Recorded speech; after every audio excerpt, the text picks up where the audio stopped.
Chapter 997. The Calabash Elf used to live in the forest. One day it was suddenly discovered by a group of moon killer people. They tied it up and sent it to the altar. At this time, the great dragon knight descended from the sky and saved it. It also became one of the elves contracted by the dragon knight. However, because there were too many elves in the castle, the Calabash Elf did not receive enough attention. It didn't even have a name. Of course, the Calabash Elf did not mind. It was just a naughty elf that entertained itself every day. It liked to fill the calabash with water and sprinkle it in the castle. It even wet several famous paintings on the walls of the castle. Originally, even if it did such a bad thing, no one would blame it. At most, there would be servants to stop it from destroying paintings and other items. However, one day another group of elves came to the castle. Among them was a thorny great elf. As soon as it arrived, it announced that it had taken over the castle. Wah! The Calabash Elf remembered very clearly that every time it used the calabash to pour water, there would be an unknown roar behind it. Then, the bad-tempered great elf would yell at it. This made it very annoyed. Every time it poured water, it would be on tenterhooks, afraid that the great elf would jump out and yell at it. And today, while the tyrant great elf and the dragon elf Carrie were quarreling, it took out the precious calabash on top of its head and poured it all over the place. Then, it was stopped by the bully who had just finished quarreling, who started scolding it profusely. Budgie, budgie! The Calabash Elf, who was annoyed by the scolding, raised its head and roared at the thorny great elf. It was not one to be submissive. Ha! The thorny great elf was stunned for a moment, then let out an even louder roar. Wah! It raised its palm and was about to hit the elf, but for some reason the palm did not fall at the last moment. The Calabash Elf took the opportunity to slip away.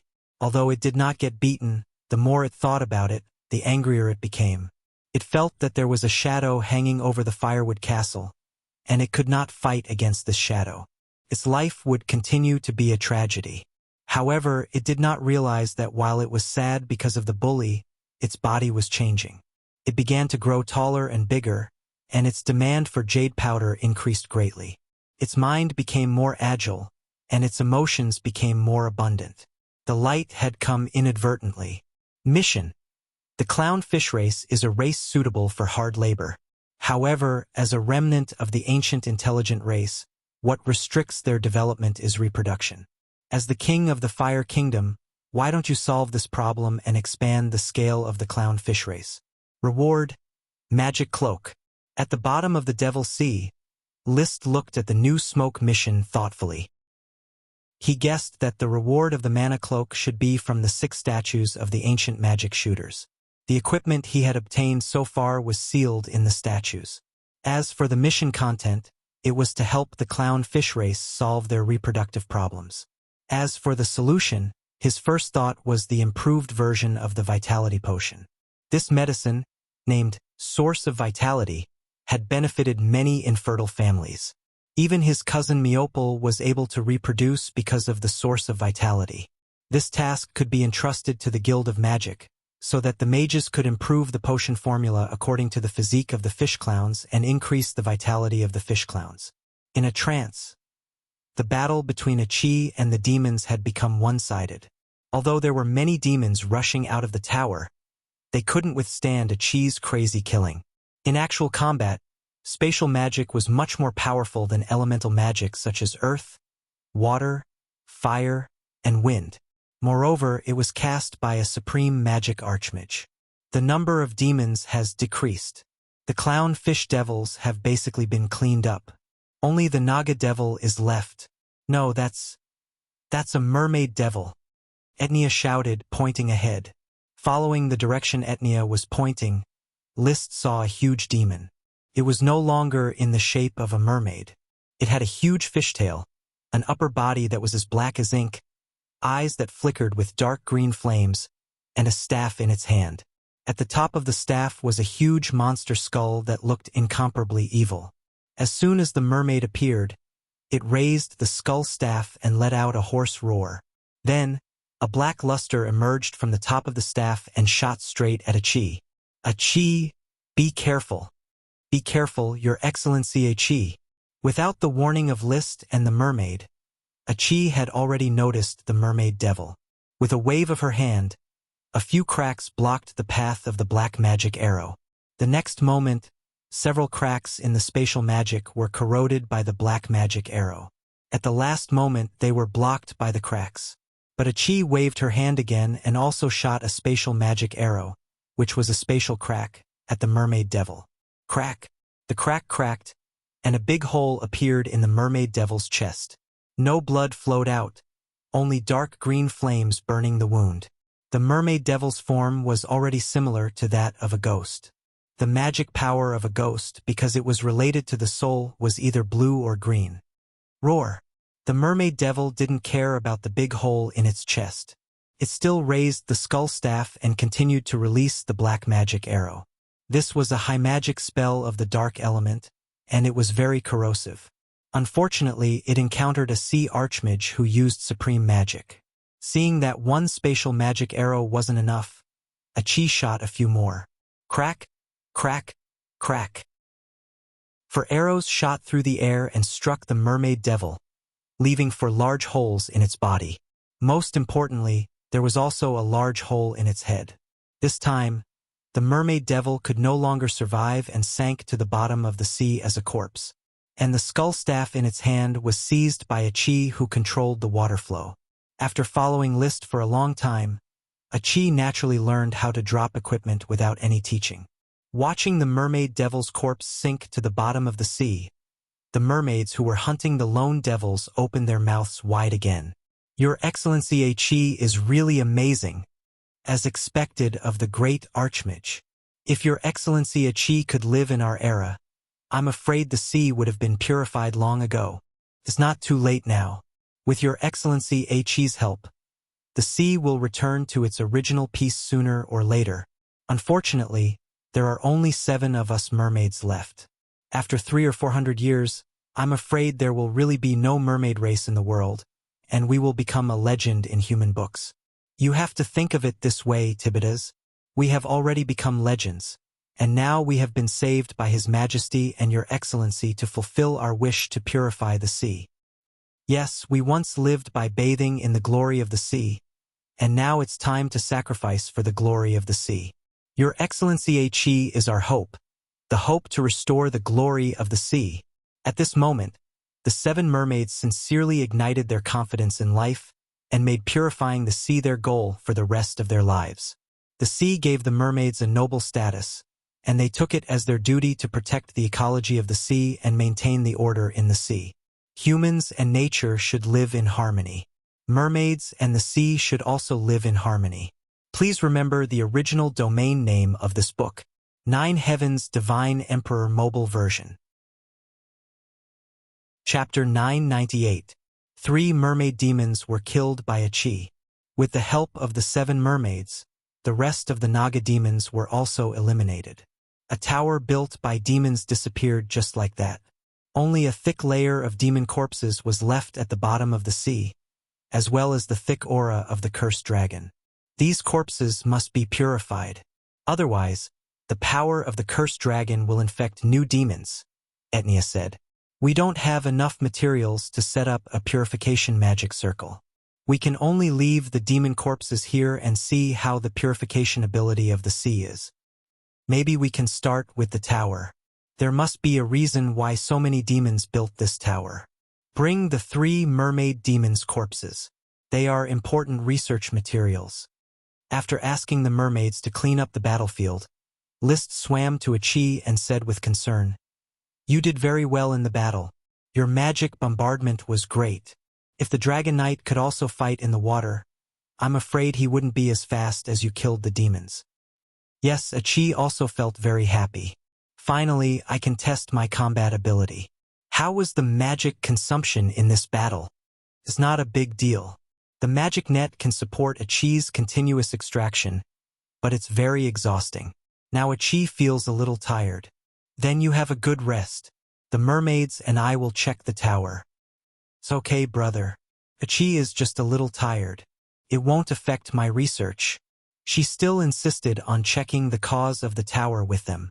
She wanted to get first-hand information about the demons. The tower had disappeared, but there was a thick aura of the cursed dragon among the corpses and ruins. The mermaids dug up the ruins. Soon, List saw something that emitted the aura of the cursed dragon. It was a piece of rotten meat that exuded the aura of a supreme demon. Like the dragon claw formed by the rotten meat from the purification altar, it was made of special power. This is a supreme demon of the cursed dragon.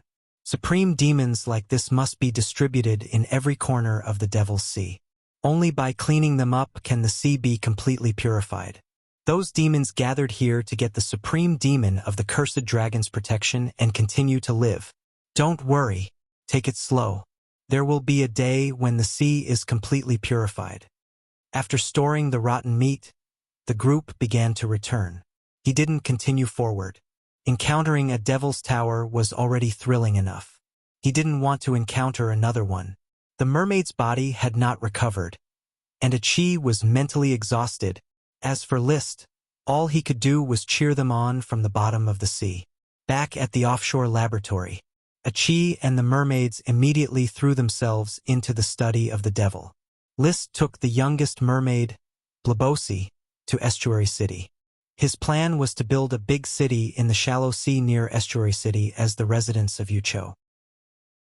Then, through the management of the mermaids, the clowns gradually joined the territory's labor force, engaging in construction, marine farming, and the like.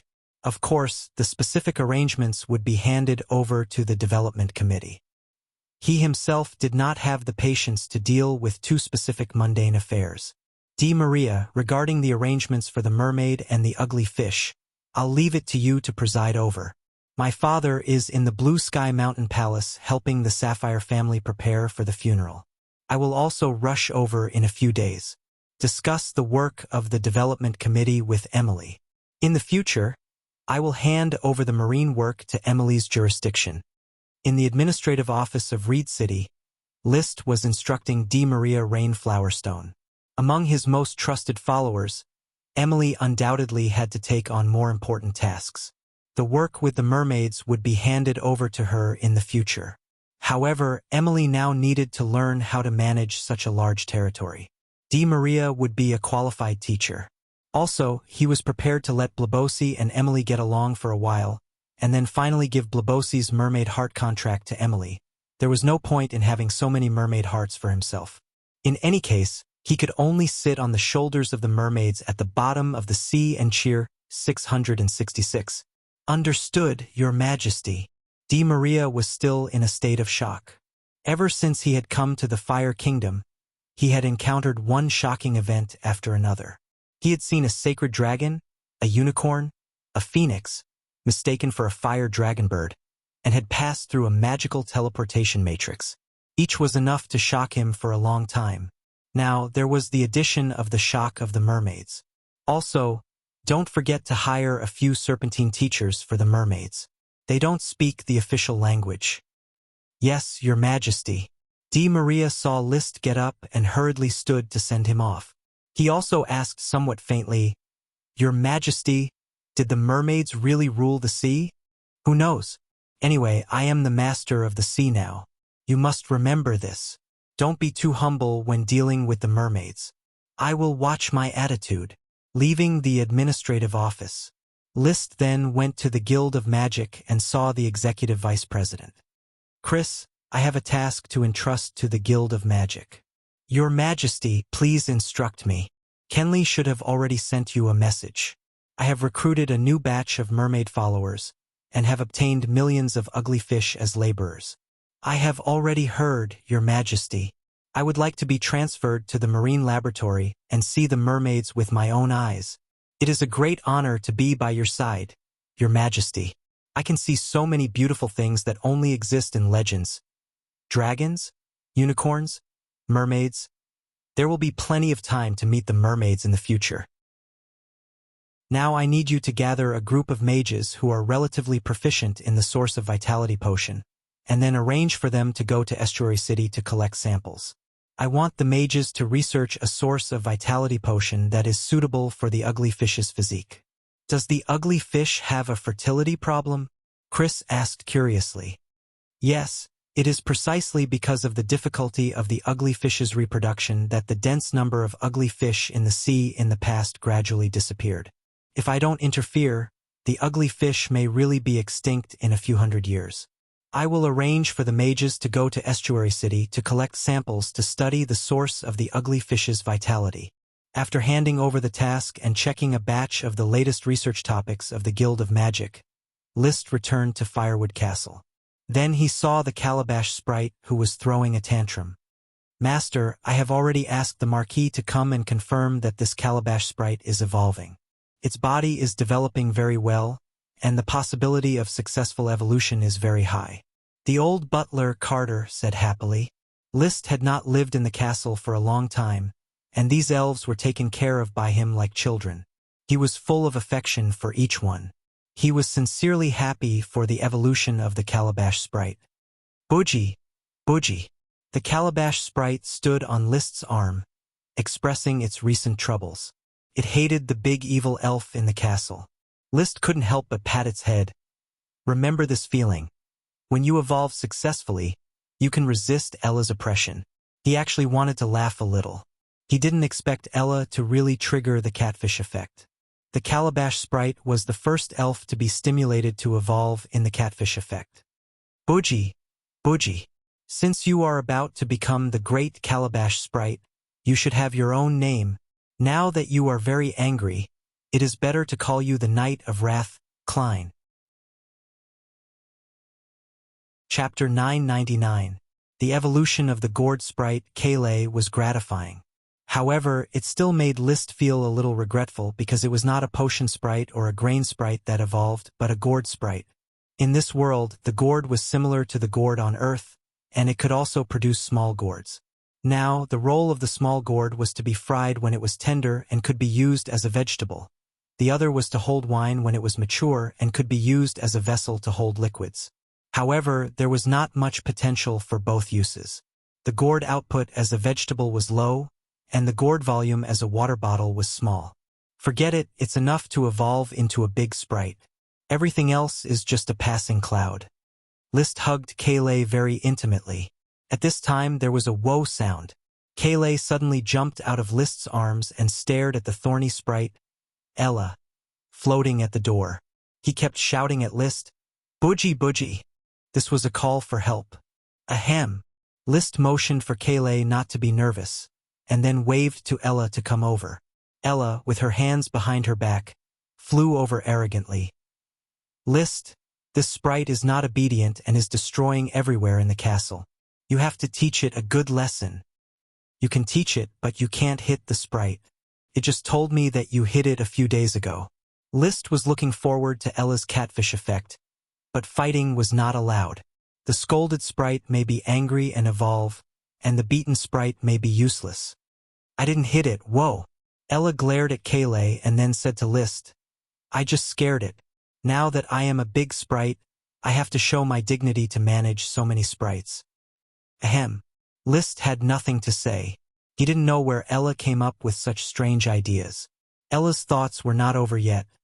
List, help me prepare a set of frack Abbey. I will wear clothes in the future. Why do you want to wear clothes? Callie and Yaddy are both wearing clothes. As the elven butler, I naturally have to wear clothes. Very well. I will have a tailor make a suit of Flack Abbey for you according to your figure. But if you want to be the elves' butler, you must pay attention to your behavior in the future, because your every move will be an example to the elves. Ella snorted. I understand. The days in the castle did not last long. When March first arrived, the crop seedlings in the farmland gradually turned green. After meeting up with a Chi, List took the soul of the sapphire dragon to the Blue Sky Mountain Palace. The funeral would be held in a few days. Emissaries from the Blast Furnace Fort, Iron and Steel Ridge, and Eagle Country had all arrived to offer their condolences to Grand Duke Andrew. Among them, the head of the emissary delegation of the Iron and Steel Ridge Kingdom was List's old friend, Mashu Red White Rose. After the banquet, she found List again and exchanged feelings in private. Your Majesty List, you are 21 years old this year. The development of the Fire Kingdom is fierce, and everything is on the right track. I don't know if you have begun to consider personal issues? Ma Shu, my friend. Thank you and the Red White Rose family for your attention to me. I very much hope to establish a closer friendship with the Red White Rose family. But now the construction of the territory is complicated. I hope to wait until the Fire Kingdom is established 3 years later before considering my personal issues. Wait for 3 years? 2.5 years. My followers and I agreed to establish the country within 3 years. Now there are still 2.5 years left. Ma Shu thought about it. Her sister Marilyn was 16 years old this year, and she hasn't had her birthday yet. After 2.5 years, she would only be 18 or 19 years old. In that case, I won't ask more. However, my sister Marilyn will have her coming-of-age ceremony in 2 months. She hopes to get your blessings, Your Majesty. Sister Marilyn's coming-of-age ceremony? I will definitely send my blessings. In addition, I also brought you some gifts. Ah, how can I accept this? It's just a little gift from the Red White Rose family. Thank you very much. List smiled and accepted the gifts brought by Ma Shu. There was no doubt that it was another batch of platinum potions and red dragon water. The Red White Rose family was so generous, and he also prepared some gifts in return: white paper, tribute paper, and glass handicrafts. The value was not great, but it was very precious abroad. Ma Shu was very satisfied with List's gift. Just as List didn't care about the tribute paper and glass, he didn't care about the platinum potions and red dragon water, because the Red White Rose family couldn't consume so many potions. Instead, they valued the tribute paper and glass handicrafts very much. In short, both of them felt that they had taken advantage of each other and felt that the other party was really generous. This friendship became deeper and deeper, and they talked until midnight. Did Ma Shu give you another batch of precious gifts? Did Father also receive Ma Shu's gifts? In a guest room of the Blue Sky Palace, List and the Marquis of Oxdale had a rare time to chat together. Li William nodded and said, Ma Shu is very generous. She gave me a batch of platinum potions. Indeed generous. What did you think about it? I told Ma Shu that I don't think about personal issues before the country is founded. In fact, I think Marilyn is a very good choice. Of course, you are the king. You make your own decisions. I won't interfere. So the topic stopped there and quickly changed to a new topic. Li William asked, I received a magic message from Di Maria. I have learned about the mermaids. List, you bring the glory of the night again. He held the teacup and felt very strange in his heart. He should have been very surprised by the appearance of the mermaids, but when he received a message from Di Maria, he was unexpectedly calm. It was like hearing that a little elf had evolved into a big elf. There was a surprise, but everything was so natural. Encountering the mermaids was an accident. I didn't expect there to be 7 mermaids and millions of ugly fish left in the sea. So, the legends about the mermaids are all true? If Father is referring to those very beautiful descriptions, I can only say that they are exaggerating. In fact, the mermaids are equivalent to the magicians and great nobles of the sea. Just like humans, they fight each other out of desire and enslave large numbers of nagas and ugly fish to work for them. Li William nodded. Since these 7 mermaids have offered their hearts to you, does that mean that their loyalty is guaranteed? More or less. The mermaid kingdom has long perished, and because of some pollution problems, they have lost their ability to reproduce and can't continue to reproduce the next generation of mermaids. I think they don't have the ambition to continue to dominate the sea. List said with some emotion. He quite hoped that the mermaids could regain their ability to reproduce and continue to reproduce in the sea.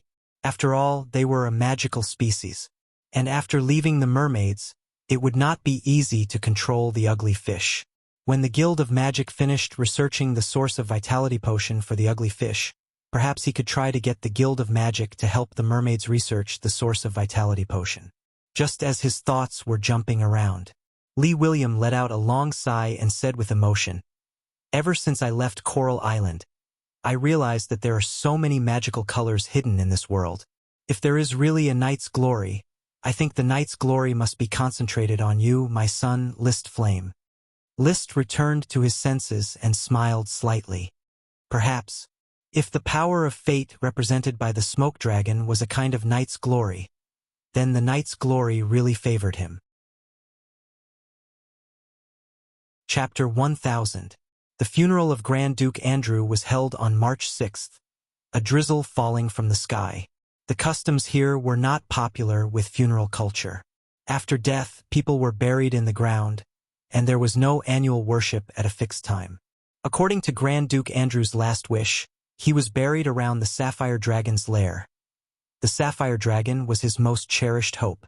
At this moment, under the treatment of a chi, the Sapphire Dragon had merged with the part of its dragon soul that had been taken away.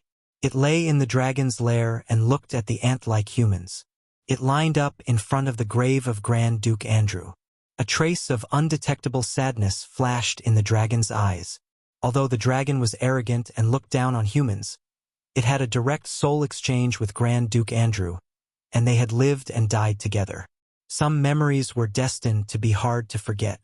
So it turned its head, stopped watching the funeral, and closed its eyes to sleep silently. After the funeral, everyone dispersed. After saying goodbye to his good friend Mashu Red White Rose, List also returned to Flame Island. In Fire Castle, he saw Ella, who had put on a small frack abier, swaggering with her hands behind her back, her transparent wings flapping, and slowly inspecting the whole castle. The big sprites could ignore Ella, but the little sprites were very afraid of Ella's overbearingness. After seeing her, they all hid in their worm houses. The sprite worms didn't know what fear was, and the buckwheat dragon elf Yadi, who stayed in the castle, also turned a blind eye to Ella. Ella also turned a blind eye to Yadi. It really couldn't beat Yadi, and it was a level lower. Wow, List! The little elves are doing well. After seeing List, Ella quickly flew over and reported the work with great pride. List was generous with his praise. Well done, Ella. Ella immediately straightened her chest. Of course. She had a mischievous look. After teasing the sprites for a while, the old butler Carter came to report. Master, Her Excellency Mary has returned from abroad and is resting in Fire Castle. She hopes to see you as soon as possible. Well, send someone to inform her to come over. Yes. After the invitation, Mary Dawn quickly arrived at Firewood Castle and walked into List's study room. Have a seat, List said casually as he flipped through a newly published Night. Thank you, Your Majesty. The blood servants have worked hard during this period of time. They have been running around the 3 kingdoms and collected a lot of valuable information for me. List personally poured a glass of red wine for Mary. He did not like to drink, but pouring wine for his followers was a way to show that he was close to the Lord. Mary was very touched as she accepted the wine cup. The blood servants are very motivated to work for Your Highness. Moreover, it is an unparalleled honor to participate in the establishment of the Fire Kingdom from scratch. They exchanged a few pleasantries. List cut to the chase. Mary, did you find out anything about the Vulture family?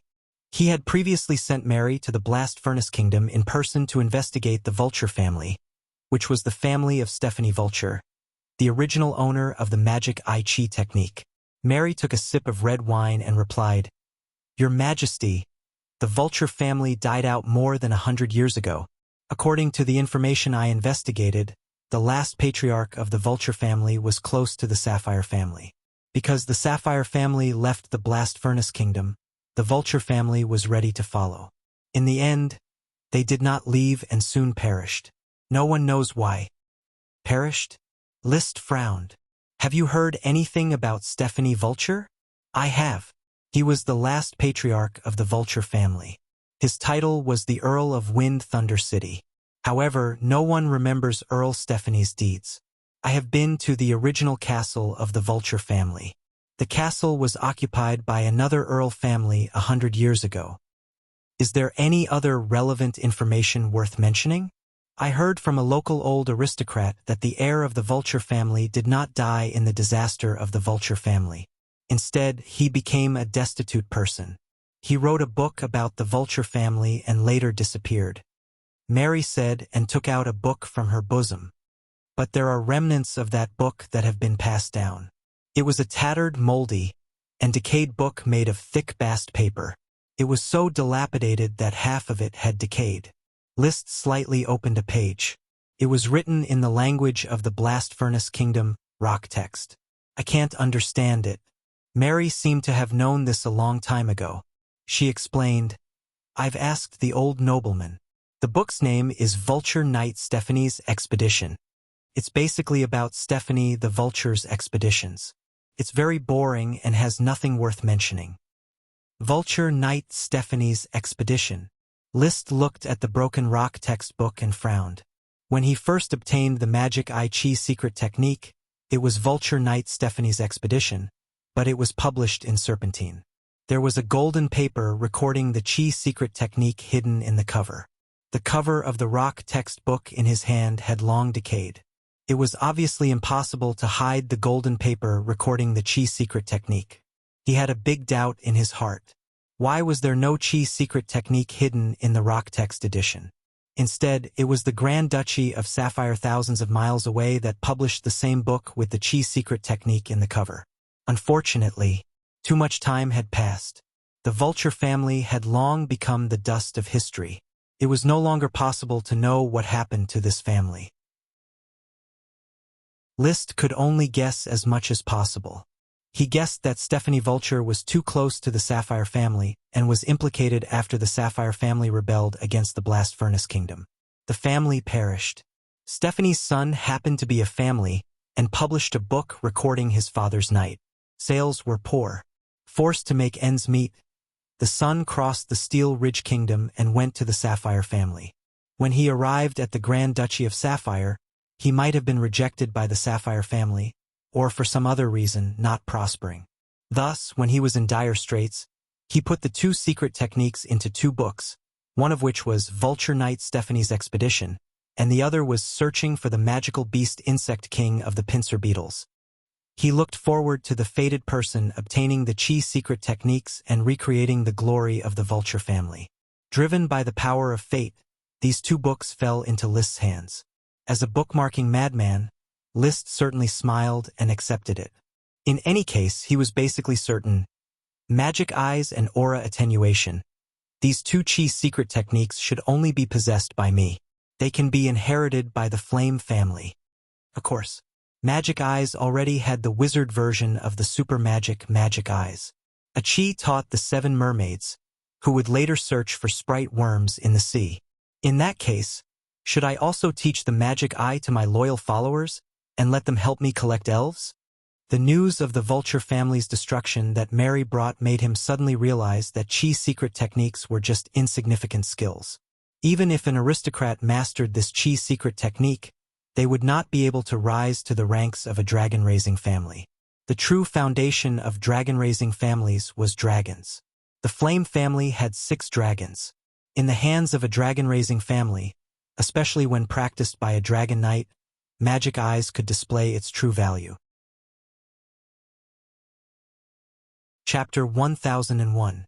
The source of vitality potion targeted at the physique of the ugly fish was finally completed at the end of April after repeated research by the Guild of Magic. After taking the source of vitality potion, the fertility rate of the ugly fish race suddenly increased by 300%, and a large number of female ugly fish entered a state of pregnancy. This meant that the ugly fish race would soon usher in the hope of recovery. At the same time, List also let the Guild of Magic start to study the fertility problem of the mermaids, aiming at the physique of the mermaids to see if they could eradicate the curse that caused them to lose the ability to conceive the next generation. Mission completed.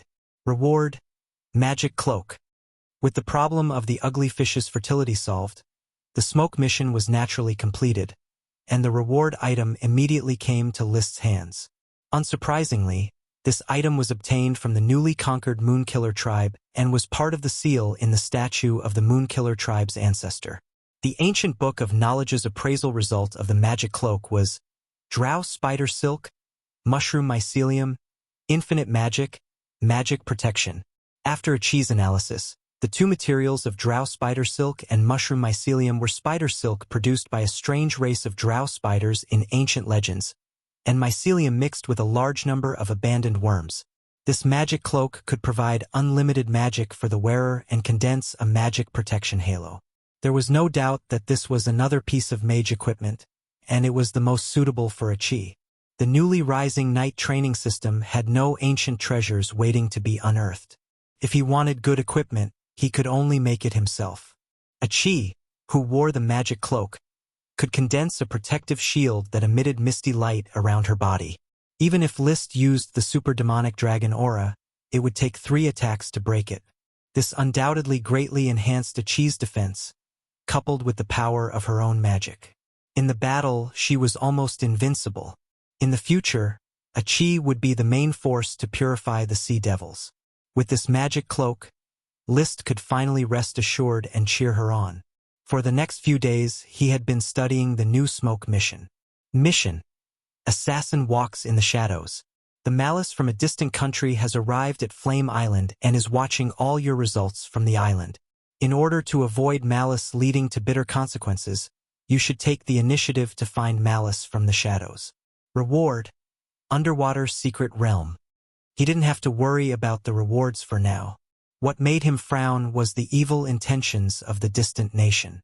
It was obvious that a certain country had sent assassins to Blazing Island and had been hiding in the dark to spy on everything. However, Blazing Island was simply too big. The population alone had already reached 2 million. There was also an endless stream of moonkiller tribes that were completely absorbed by the knights and integrated into the kingdom. It was extremely difficult to find the assassin among so many people. Back when he was in the Flower Town, the town was only so big, so it was very easy for him to find the invisible Paris. Now, even if List rode the invisible dragon and activated the crystal white orbit vision, he still wouldn't be able to find the assassin. His magic power was scattered too widely, and it was easy to get dazzled. The only thing we can do now is to lure the snake out of its hole. Should I let the Guild of Magic announce the results of their research, or let the development committee announce the convening of an important meeting? Suddenly, he had a flash of inspiration. He thought of a new way to lure the snake out of its hole. The mermaids have already joined the territory, yet only a few people have seen them. Why don't I hold a title ceremony in Estuary City, officially confer titles upon the mermaids, and then lure the assassin out? Everyone would want to see a miraculous creature like the mermaids.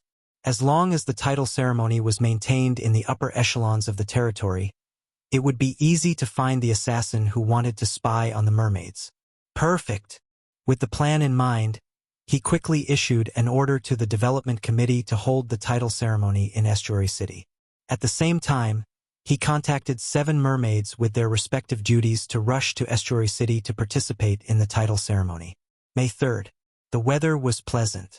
The news of the title ceremony had spread throughout the territory. Many commoners and lesser aristocrats were talking about the mermaids. However, they were not allowed to go to Estuary City to participate in the title ceremony. Only a few upper echelons would show their faces in Estuary City. At noon that day, in the mangrove forest of Estuary Swamp, a group of great aristocrats gathered at the temporary title ceremony built by Fish Clown, excitedly guessing the situation of the mermaids. List rode the invisible dragon bard, invisible in the sky above the scene. Crystal white orbit was activated, carefully identifying the magic around the scene. Since it was an assassin, there must be magic or chi. As long as he found the unfamiliar one, he would be able to lock onto the assassin. The time quickly approached. The mermaids had arrived at Estuary Swamp and began to appear. Their huge bodies and beautiful figures attracted all the attention of the aristocrats as soon as they appeared. And at this moment, List found that there was suddenly a special magic in the crowd. This magic was black magic of the dark attribute. It did not condense into a human form, but hid in the shadow of a great aristocrat. He suddenly remembered the introduction of the smoke mission, Assassin Walks in the Shadows. So it turns out to be able to merge into the shadow. This strange ability is probably the shadow incarnation of the ancient warriors. List had never given up on searching for information about the ancient warriors, so he had some understanding of the profession shadow incarnation. At the moment, he locked onto the magic in the shadow. He rode the invisible dragon and swooped over, then unleashed the wanton dragon's might, violently attacking the shadow incarnation. He jumped off the dragon's back and directly jumped out of the material boundary. He then reached out to grab the locked onto shadow. With a pull, he had already pulled out a blurry humanoid creature from the shadow of a Moonman Viscount. The dragon's chi surged, and the blurry humanoid creature was forced to reveal its true form. It was a short, naked man. Clatter! Before the aristocrats could react, Liszt had already taken out the orichalcum shackles and cuffed the naked man, locking the magic in his body. He then threw it to the knight beside him. "Keep an eye on him, Your Majesty, Your Highness." Only then did the aristocrats react and exclaim, "Don't be nervous. We just found an assassin. Count Geoffrey, take him away. We will continue with the conferring ceremony." Liszt waved his hand, indicating that the conferring ceremony would proceed as usual. Although the aristocrats were full of doubts, Liszt had already spoken, so they continued with the conferring ceremony. During the ceremony, Liszt personally conferred titles to the mermaids one by one.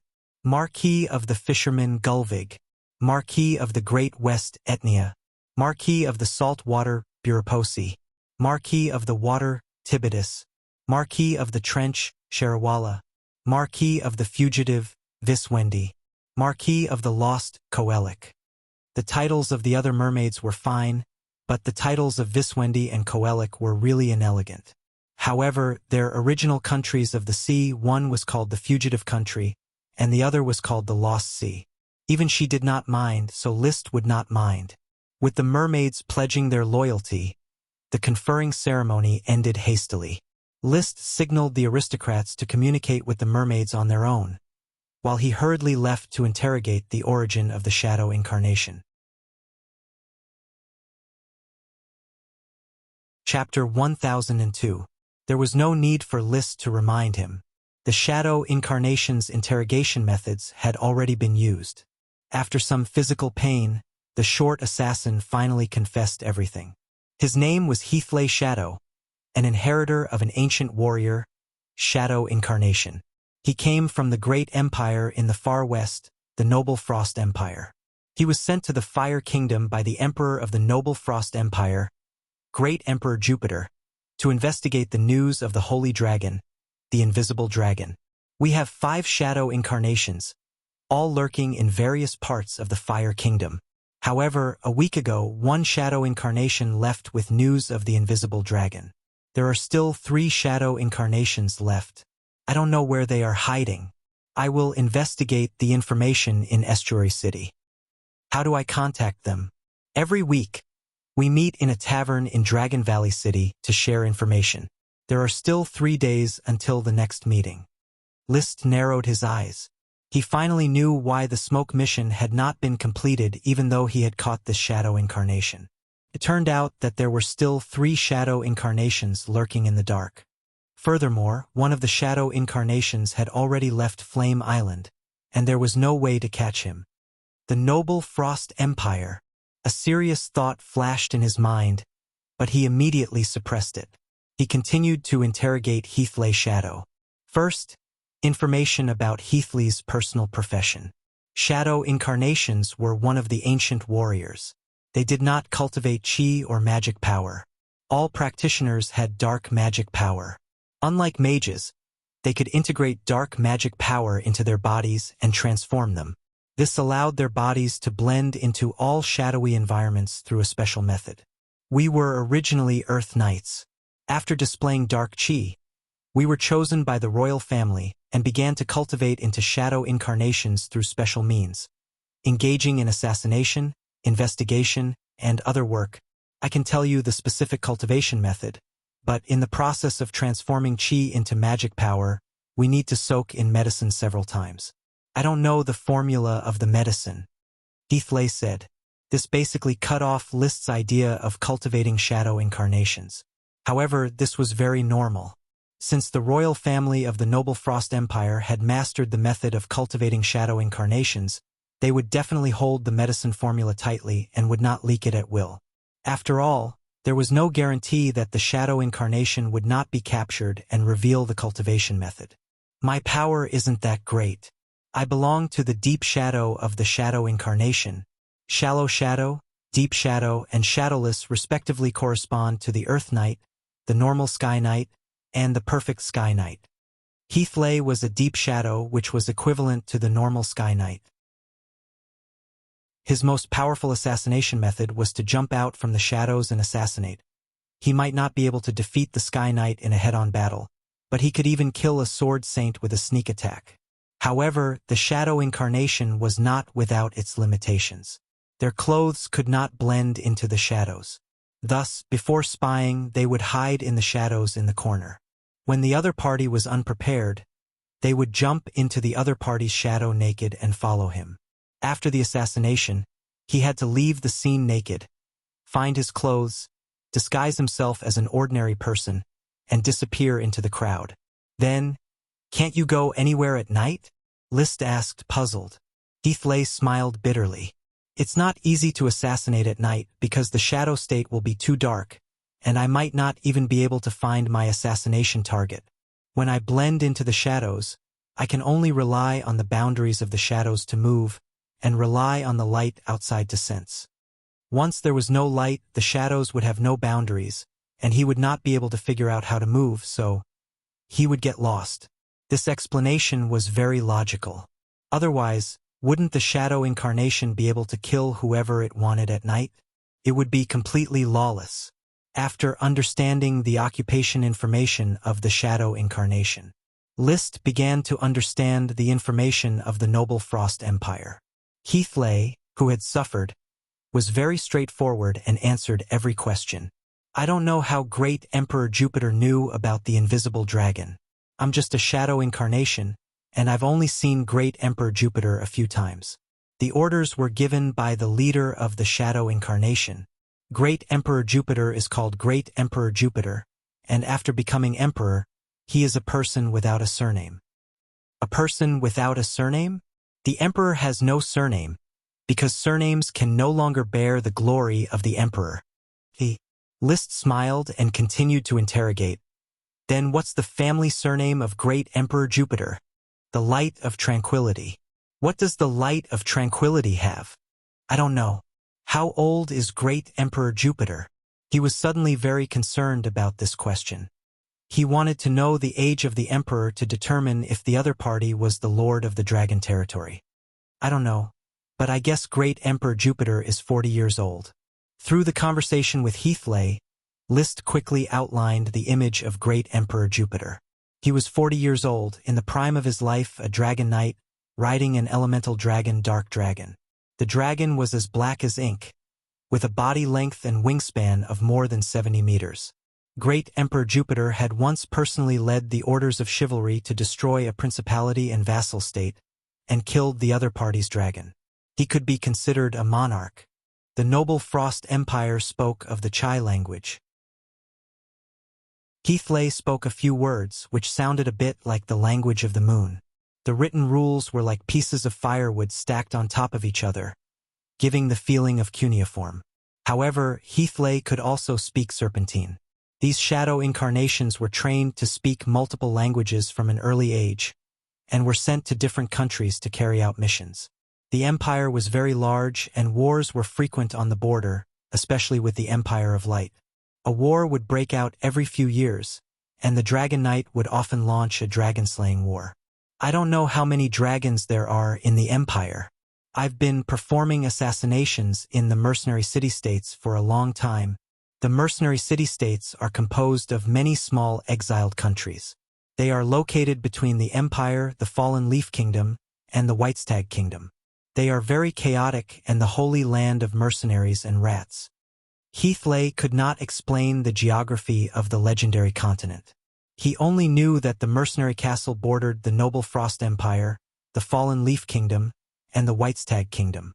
After receiving the order from the Shadow Incarnation leader, he and the other 4 Shadow Incarnations set off from the mercenary city-states and headed east. After passing through the Fallen Leaf Kingdom and the Blast Furnace Kingdom, they arrived at the Eagle Kingdom, and then sailed to the Grand Duchy of Sapphire. They then inquired about the road to the Fire Kingdom and followed a caravan into the Fire Island. They began to disperse and spy on the situation of the Fire Kingdom, focusing on investigating the invisible dragon. The empire has many vassal states, all grand duchies and duchies. The imperial city is built on a mountain, and the whole mountain is the city. There is a spring at the top of the mountain that flows through the entire imperial city. After listening to Heathley's description of the Noble Frost Empire, List suddenly asked, "Does the Noble Frost Empire have archmages?" "Yes." Chapter 1003. Thank you, Boss Zhang Go, for your 150,000 Qidian coins. Lao Bai is so lazy, but you're still willing to support him. Thank you. Thank you to the readers who are still following the original version and voting for Lao Bai. I'm sorry to everyone with the current update rate. The Frost Empire had a magic shooter. This was not surprising to List. Although the Three Kingdoms had not had a magic shooter for many years, the legendary continent was vast and there were more than tens of millions of mages. There would always be powerful mages who could access the magic net and become magic shooters. Heathley Shadow had never seen the magic shooter of the Frost Empire. He only knew that this magic shooter was appointed as the chief magic consultant of the royal family. He did not know the name of the magic shooter. Even the Frost Empire has a magic shooter. The other two empires must have magic shooters too. There's also the elemental dragon knight. I'm not the only one who can ride the fire dragon Leo. The great emperor of the Frost Empire rides the dark dragon. The strength of the countries in the legendary continent cannot be underestimated. List was quite emotional about this. In the living room, listening to him, the Marquis Oxtail said, "List, the focus now should not be on whether there are magic shooters in the legendary continent, but the purpose of the Frost Empire. The great Emperor of Jupiter sent the Shadow Incarnation to investigate the invisible dragon. Obviously, he wants to target the Holy Dragon. We must be careful. Father, please rest assured. I won't take it lightly. The Fire Kingdom is located in a remote corner, very far from the Frost Empire. Even if the great Emperor of Jupiter wants to target Bard, I will let him understand the principle of a powerful dragon cannot suppress a local snake." List was very confident about this. The smoke mission would provide him with warnings at any time. The power of fate had always been on his side. The Frost Empire had just released its malice, and the smoke mission had already helped him to remove it. He had already arranged the next action. With the help of Heathley and the other Shadow Incarnations, he was ready to capture the remaining 3 Shadow Incarnations in one fell swoop. As for the Shadow Incarnation that had already left, he could only watch it leave. However, if there were more Shadow Incarnations coming next time, he would ask a Chi to lead the mages of the Guild of Magic to set up a scouting magic array at the entrance and exit of the teleportation portal to quickly find unknown intruders. Of course, with the development of the Fire Kingdom, there wouldn't be any secrets that needed to be kept strictly. So what if the mermaids, unicorns, and orichalcum dragons were exposed? Even the invisible dragon was exposed, so it wouldn't be surprising if a few more mystical creatures were exposed. Furthermore, he had the Devil Foundation communication method, allowing him to communicate through long distances. But this didn't mean that the other countries didn't have it. Most of the information about the Fire Kingdom had already been exposed by the rats. The only reason why the Fire Kingdom was still safe and sound was probably because the other countries had yet to figure out how to deal with the Fire Kingdom. The Kingdom of Eagle was ready to show weakness to the enemy. They were indeed weak now. The Steel and Iron Ridge Kingdom was ready to draw people into marriage. The Red and White Rose family was obviously the Platinum family. King Osborne could not allow the Red and White Rose family to associate indiscriminately. The Blast Furnace Kingdom had only expressed their goodwill and hadn't made any clear moves yet. The two countries were too far apart, so the Fire Kingdom wouldn't be able to affect the Blast Furnace Kingdom in the short term. Once the development of the Fire Kingdom affects the core interests of the 3 kingdoms, the dragon-slaying war might still happen.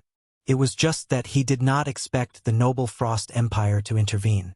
To be honest, this brought a certain amount of pressure and urgency to List. After all, the Noble Frost Empire had the Elemental Dragon Knight and magic shooters. Their combat power was absolutely not to be underestimated. He was not afraid of any kingdom, but he might not be able to compete with the empire. It should be known that a kingdom had several Dragon Knight, and an empire had at least a dozen Dragon Knight. It was not impossible to have more than 20. With such a number of Dragon Knight, List could be drowned by the Dragon Sea tactic. The only consolation was that the noble Frost Empire was not friendly enough with the surrounding countries. Every few years, a war would break out with the unsetting Light Empire. It was impossible to send the Dragon Knight to cross tens of thousands or even hundreds of thousands of kilometers to find trouble with the Fire Kingdom. At most, they would secretly plot some schemes. From the information of the Shadow Incarnation investigating the invisible dragon, it could be known that Great Emperor Jupiter was interested in the Holy Dragon. It was likely that he would set up some schemes against the invisible dragon Bard. Fortunately, Bard is about to reach adulthood, and with the help of a Chi and I, he has completed the control of space travel in advance. He may not be strong enough in a head-on battle, but no dragon or Dragon Knight can stop him when he escapes. List had always been concerned about Bard's growth. Most of the newly harvested red dragon water was given to Bard in a biased manner. 3 days later, in a tavern in Dragon Valley City, 3 shadow incarnations, unaware that their identities had been exposed, walked into the tavern like ordinary people and met up with Heathley Shadow. Just as they were about to exchange the information they had gathered, List personally acted. His supreme demonic dragon Chi surged, and he forcefully captured the 3 in an instant. Then, he took out the orichalcum shackles and locked them up. After another round of questioning, he obtained more information about the noble Frost Empire from the 3 shadow incarnations, Rudolph Shadow, Cassio Shadow, and Barrett Shadow. Although it was not comprehensive enough, he finally had a preliminary impression of the distant empire. A warlike empire and a warlike emperor. The national power was not comparable to the unsetting Light Empire and the Blue Dragon Empire, but its combat power was not inferior at all, and it had a strong suppression on the surrounding countries. It is not a good thing to be targeted by such an empire. The Oxtail Marquis was still very worried. List did not say much. He would deal with the situation as it came, and that was all. After he finished interrogating the shadow incarnations, the smoke mission was immediately completed.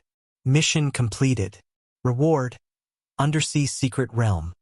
At the same time, a new mission was issued. Mission: The malice brought by the shadow incarnations is just the beginning. No one can guarantee whether this is a test or the beginning. However, to forge iron, one must be strong. The development of the Fire Kingdom is the most important thing. Please build a second magic transmission array. Reward: A greater sprite. Another greater sprite as a reward. With the rapid development of strength, the reward level of the smoke mission had increased too much. Ordinary lesser sprites could not be used as a reward, and greater sprites were equivalent to sprite worms in the past. The smoke mission had already rewarded several dragons and dragon clues. The new mission was to build a second magic transmission array, which had been confirmed to be a transmission array from the Jade Mountain to the legendary continent. It would be used to contact the Snowwind Mountain Principality and expand the trade channels of the Fire Kingdom. However, Chi was not free for the time being, so the magic transmission array had to wait for a while. He also took this opportunity to rest and not be busy with the smoke mission all day. He was a person who controlled his fate, not a person who was pushed by fate, although he was often pushed by fate. At this time, the reward for the previous mission, the Undersea Secret Realm, was quickly obtained. The Mermaid Marquis of Great Western Etnia accidentally found a secret realm while searching for sprite worms in the deep sea. This secret realm was not a relic of the former Sea Kingdom, but a naturally formed underwater wonder. Your Majesty, the secret realm is very magical. It unexpectedly props up a dry area on the seabed without seawater, and there are flowers, trees, and land beasts living inside. So magical? Come, take me to see it. Chapter 1004. Except for the fugitive Viswendi, who was working in the laboratory on the sea, and the saltwater Marquis, who was building a city on the sea at the mouth of the Whirlpool River, the other 5 mermaids all dived into the sea with List and swam toward the secret undersea realm.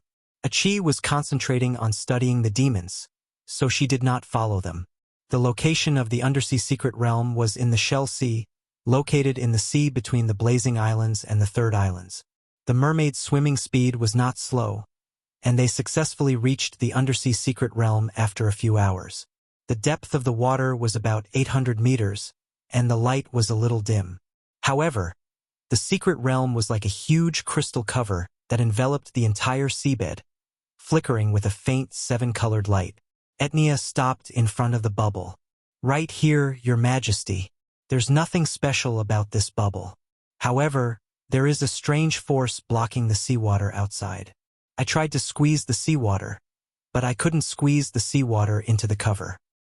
"Etnia, have you ever entered the undersea arcanum?" asked Gulvig, the Marquis of the Fishermen. "I didn't go deep. I only walked a short distance at the edge of the secret realm near the bottom of the sea. It's too troublesome to walk with a fishtail."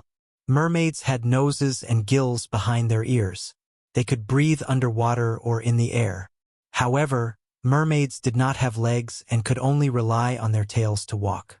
Not only did they not walk fast, but their tails were also severely damaged, so mermaids almost never went ashore. In this aspect, the sea demons had a great advantage. Both they and the mermaids were favored by the sea. The mermaids were powerful, but the sea demons could go ashore. "You guys wait outside, I'll go in and take a look." List had a blue bone dragon totem on his face and a fire dragon totem on his chest. After leaving the sea, his strength would definitely return to its peak. Moreover, he could also transform into a phoenix, so he didn't need to worry about the dangers of the secret realm. He took a step forward and squeezed into the secret realm from the sea. Immediately, a slightly damp and fragrant scent assaulted his senses. It was a little like the scent of a primeval forest. However, the environment here was completely different from a primeval forest, or rather, the land. There were no green plants, only various kinds of strange glowing plants. Some were green, some were yellow, some were blue, some were red, and there was a myriad of colors. There were only a few plants that did not emit light. They are all primitive ferns, fungi, lichens, and the like. Occasionally, there are a few larger plants that look like small trees. List strolled around the arcane dungeon. The ground was very wet, and there was some wet soil everywhere. There might even be rotten leaves. The secret realm was very big. Previously, when observing from the sea, he could feel that it was at least as big as Flower Town, maybe even bigger. At the very least, he couldn't see the end of the secret realm. However, when he raised his head, he could see the world at the bottom of the sea. There were even fishes swimming on the seven-colored barrier. This made List very worried that the fish would fall from the bottom of the sea, but it was obvious that he was worrying too much. After watching for a while, not a single fish fell. If they could really fall down, the secret realm would have been filled with fish corpses. Taking out a knight's longsword, List began to clear the messy plants in the hidden realm, cleaving a path to the depths. When he cast magic eyes, he didn't see any mana retroaction, which meant that these were ordinary plants. However, the natural light emitted by the plants would interfere with the judgment of List's magic eyes. He looked at the sky and felt that the space was big enough, so he called out the little fire dragon Leo. At this time, Leo had a wingspan of 50 meters and a length of 50 meters. It was already a behemoth. Roar! It let out a domineering roar and placed List on top of it, instantly entering Dragon Knight mode. When he cast Dragon Eye Orbit, the world suddenly became exceptionally clear and colorful. The color discrimination quickly reached saturation, and it was easy to distinguish which was the mana retroaction light and which was the natural light emitted by the plants. At this moment, the dragon's eyes swept across the ground and immediately found the light of mana retroaction. 3 of them were the relatively ordinary light of chaos, and only one of them was extremely dazzling with blue and white light. This could be the light of water retroaction, but it was a little different from the supreme magic on Chi and the mermaid. "Don't worry. Let's check out the 3 ordinary lights first." He rode Leo straight to the nearest chaotic light. He jumped down. Soon, he discovered that it was a plant breeding a sprite worm. The sprite worm was hiding behind the leaves and sleeping. The worm stalk was a bit similar to that of a banana tree's leaves. It had no flowers, only a short and thick rhizome and 5 large leaves. There were also a few similar plants nearby. Unfortunately, they had no magic power and were not magic ingredients. List quickly contracted the sprite worm, and then let it continue to sleep on the leaves. There were no animals in this small secret realm, so the sprite worm was very safe. He then rushed to the second and third places. There were sprite worms in both places. One was a strange big flower, while the other was a seemingly bare small tree with leaves and a trunk. They were not magic ingredients. After the contract, List did not take the sprite worms with him and let them live on their own. The sprite worms could not be too far away from the worm stalk. He was going to find a way to transplant the 3 plants onto land. If not, the sprite worms seemed to have no value in development. After the ordinary chaotic light was dealt with, he quickly rushed to the center of the secret realm and approached the place that was emitting the blue-white super magic light. He was surprised to find a piece of gray-white bone exposed on the ground. The blue-white light was emitted from the bone. The bone was huge and looked like the tail bone of some kind of creature. It should be a dragon tailbone? List's heart suddenly shook, then glanced at Leo's tail, compared the bone, and speculated that the dragon was a little bigger than Leo.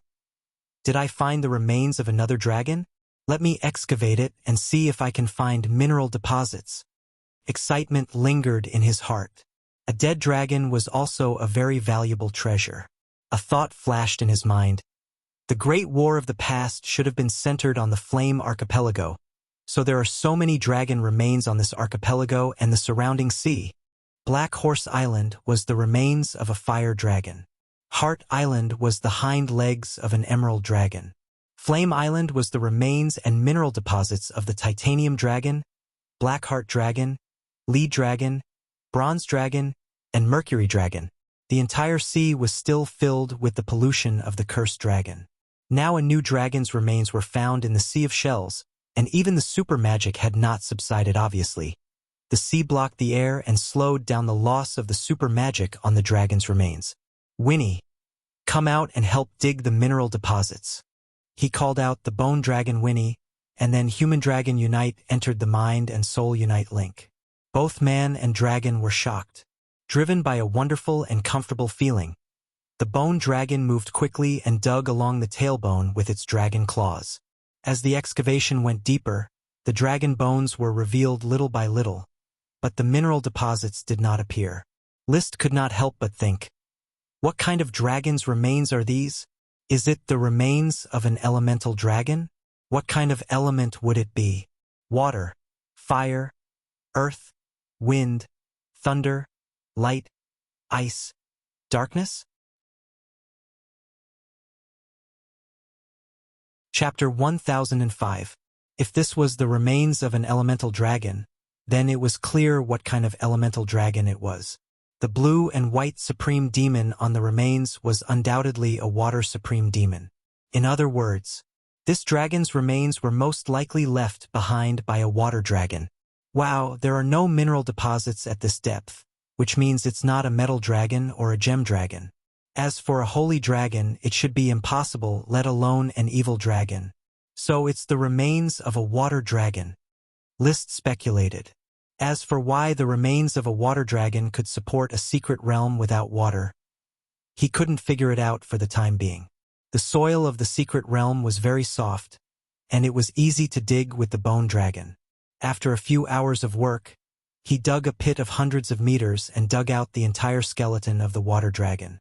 All the bones had fallen apart, but with his understanding of dragons, he could still put all the bone fragments together. Judging from the skeleton that was pieced together, this water dragon had a slender body and the longest neck of all known dragons. Its overall length was 85 meters, and its wingspan was 90 meters. It was larger than a light dragon with a wingspan of 80 meters, but smaller than a fire dragon with a wingspan of 100 meters. The size of a dragon was not the standard to judge its combat power, but usually the larger the body, the stronger the combat power. The water dragon's combat power was obviously very strong. The supreme demon is still in the dragon's bones. The degree of decay of this remains is much less than that of the fire dragon on Black Horse Island. Looking at the skeleton full of magic, List's heartbeat accelerated again, and his breathing became rapid. The fire dragon can be reborn with the help of the remains. Why can't the water dragon? His eyes flashed brightly as he looked at the skeleton and took a few deep breaths. He slowly calmed his restless emotions. Now, I just need to find a way to revive the water dragon. I have the experience of successfully reviving the fire dragon, so I can do it again. Or, I can give it to a chi. After all, it was related to an elemental dragon of immeasurable value. List was willing to believe in a chi's ability, rather than fumbling around ambiguously. To be honest, List still couldn't figure out why the little fire dragon Leo could be born. Ever since he taught a chi everything he knew, he was too lazy to use his brain to do research. He left everything to the professionals to study and just waited to receive the results. He knocked on the keel. The supreme dragon demon in the bone shook. It seemed to be nurturing life in the magic power, just like the few big bones left of the fire dragon. He left the secret zone. List quickly followed the mermaids back to the laboratory on the sea. He then told a chi about the remains of the water dragon in the secret realm. A chi quickly stopped her research on the demon, or rather, the cursed dragon. She had been analyzing the power of the cursed dragon recently. He was on the verge of coming up with a brand new category of magical elements: soul. Water, fire, earth, wind, thunder, light, ice, and darkness were recognized as the 8 basic magic elements. Some mages believed that the magic of the metal dragons, or even the magic of the gem dragons, was the metal element. Some mages believed that the magic of the elves was the wood element, or the natural element. The magic of the druids was similar. In addition, spatial magic belonged to the formless dragon, while time magic belonged to the dusk dragon. The smoke dragon represented fate, the emerald dragon represented the mind or dreams, and the fairy dragon represented life. It was unknown if they were considered the concepts of magic elements. Now, a chi's research on the power of the cursed dragon allowed her to gradually unify her understanding of the soul. She believed that the soul could be regarded as a special magical element, the soul element. Curses were an application of the soul element. Others, such as liches and ghost ships, were all branches of the soul element. Brother, the soul element is still different from ordinary magical elements. After all, the soul is related to the spirit, and it is the third foundation of the world besides matter and magic. A chi swam in the sea while communicating with List. The resurrection of the fire dragon should be because you accidentally touched the soul element. Hearing you say that, I suddenly remembered that no matter how I hit the remains of the fire dragon, it didn't work. However, when I used the materials on the ghost ship as fuel, Leo was soon born.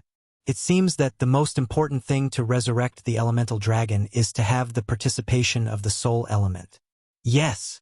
Now that we don't have the materials for the ghost ship, a chi, how do we deal with the soul element? A chi smiled playfully. Brother, have you forgotten? A chi has been studying the power of the cursed dragon every day, and I have collected a lot of pure soul element. If the principle of the water dragon's resurrection is the same as the fire dragon's, I can definitely use these soul elements to resurrect a little water dragon for you. Hearing a chi's confidence, List was elated. Haha, when you resurrect the little water dragon, I will have the 7th dragon. Moreover, this dragon was a water dragon among the elemental dragons, so it would definitely have no problem swimming in the sea. It meant that once he rode the water dragon, he would be able to roam the sea freely. As the water dragon knight, he would not be limited to the sky. She came to the center of the secret realm. A chi quickly studied the skeleton of the water dragon on the ground. She studied it for a day and a night. Finally, a chi came to a conclusion. The remains of the water dragon are full of supreme magic, but like the remains of the fire dragon, the soul element has been exhausted. Now, as long as I inject the soul element and resonate with it, the remaining vitality of the fire dragon will be resurrected. In fact, the theory behind it was very complicated. A chi's short explanation was just to make it easier for List to understand. How do I cooperate now? Brother, you just need to trigger the supreme magic resonance of the dragon. A chi will inject the soul element collected during this period of time, and then use an amplification magic array. I believe the water dragon will soon be resurrected. In fact, the elemental dragons are very magical. They should have considered the problem of resurrection before they died, and have long stored their vitality in the depths of the skeleton. Understood. So Hua Chi began to collect the materials for the magic array. Although List had nothing to do, he did not idle around. He tried to collect the 3 arcane realm plants named Earth Banana, Nameless Flower, and Bear Tree, and planted them on the ground. The planting was naturally taken over by the mages from the Guild of Magic to find a suitable planting environment. Just like that, the weather turned hot in the middle of May. List stood in the center of the magic array that had been set up, accompanied by the remains of the water dragon. A chi stood at the side, holding a large glass bottle with faint smoke rolling inside. It was the pure soul element collected from the cursed dragon and other sources. A chi, are you ready? Yes. Then let's begin. List took a deep breath. The supreme magic dragon's combat energy circulated, and he began to knock on the remains of the water dragon, causing the supreme magic dragon to vibrate. The vibrations grew stronger and stronger, and soon reached the level of resonance. At this time, a chi pulled out the stopper at the mouth of the bottle and poured out the soul element. The next moment, the supreme magic dragon had already begun to resonate. In that instant, a miraculous reaction occurred rapidly. The supreme magic dragon seeped out of the dragon's bones and fused with the spreading soul element smoke, forming a small blue and white dragon in the form of magic. The little dragon let out a baby cry and then plunged into List's body. Boom! The miraculous telepathy rippled in List's mind. He quickly felt a friendly little beast burrowing into his abdomen and hiding in his left kidney. However, the little beast did not seem to feel very comfortable and quickly moved to the right kidney, but it still did not feel comfortable enough. Then, it split into 2, one staying in the left kidney, the other in the right, and connected the 2 parts through magic. This time, it let out a happy cry. Chapter 1006. He was in a trance. List was still in disbelief after the little water dragon entered his body in the form of magic power. For the countless night classes in the legendary continent, dragons were rare legendary creatures. However, he revived another elemental dragon from the secret undersea realm as a reward for a smoke mission. Although the process was complicated and consumed a lot of resources, it was easier than getting a big elf. It was so easy that it felt unreal. Of course, I can't think of it that way. I'm now an invincible 6-headed dragon knight with the help of 7 mermaids and a chi, an invincible magic shooter. Reviving the water dragon is a piece of cake. If it were any other big noble, even the dragon-raising family or the emperor, I'm afraid it would be difficult to revive the water dragon. He was very emotional about this. This was probably the reason why the rich got richer and richer. Only with money could one keep making money. An ordinary person with $1,000 could only earn a few $100s at most. A rich person with $10 million could earn tens or hundreds of thousands of dollars with interest in the bank. In terms of luxury in the ocean, List was confident that he could beat the emperor. However, his emotions didn't last too long. At this moment, his body was already in a mess. The bone dragon Winnie occupied the head and didn't care about it. However, Leo, who occupied the heart, had already threatened the little water dragon that occupied the kidneys. The little water dragon cried out aggrievedly and complained to List. Leo, calm down. You've grown up. Be gentlemanly. List had to appease it. Roar. Leo couldn't calm down. If it wasn't for the fact that it hated water element supreme magic, it was ready to swallow the little water dragon, just like it tried to swallow the phoenix. In the concept of the evil dragon, supreme magic creatures of the same level were either enemies or food. The only reason why peace could be achieved was because it couldn't be defeated. Fortunately, Leo's evil thoughts were suppressed by List's soul brand. After List assured it that he would provide it with enough fire dragon water, it calmed down. However, its magic was still mixed with List's dragon combat and suppressed the magic of the little water dragon. The little water dragon shrank in its kidneys and didn't dare to move. You conveyed the emotion of "I'm so scared" to List. Although they were both evil dragons, the water dragon was much friendlier and more intimate. It didn't have as many evil thoughts as Leo. Big brother, has the little water dragon awakened? Achi looked at the dazed List and asked. Only then did List come back to his senses from comforting the fire and water dragons. A bright smile appeared on his face. Everything's done. The little water dragon is still in its magic form for the time being. I'll need to raise it for a while to let it absorb enough water element magic to evolve into a body of flesh and blood. That's good. The supreme demon, Achi, can provide it with water. I believe it will grow up soon. I'll have to trouble Achi to take care of the little water dragon from now on. Hee. Achi is very willing to take care of the little water dragon. While they were talking, the rainbow-colored light shield above his head suddenly trembled and began to shrink inwards. The seawater surged over violently and exploded. Not good. Without the support of the water dragon's supreme demon, the secret plane is going to collapse. List was suddenly alarmed. Although he couldn't figure out how the water dragon's supreme demon could support a bubble without water, it was clearly not something he needed to think about right now. He quickly said to Achi, "Achi, clean up the remains of the water dragon. I'll go collect the sprite worm stalks and collect a batch of plants of the same genus to cultivate on land. Otherwise, the 3 sprite worms will surely die along with the disappearance of the secret plane." Okay. Achi quickly gathered all the dragon bones together and froze them with eternal ice to prevent them from being washed away by the seawater after the collapse. List quickly took the 3 sprite worms, collected the worm stalks, and pulled out a large number of plants of the same genus to tie them up. Once everything was done, more than half of the rainbow-colored light shield above his head had already collapsed and its brilliance had already dimmed to the point where it was almost invisible. Finally, under the watchful eyes of List and Achi, the rainbow-colored light shield burst like soap bubbles. Rumble!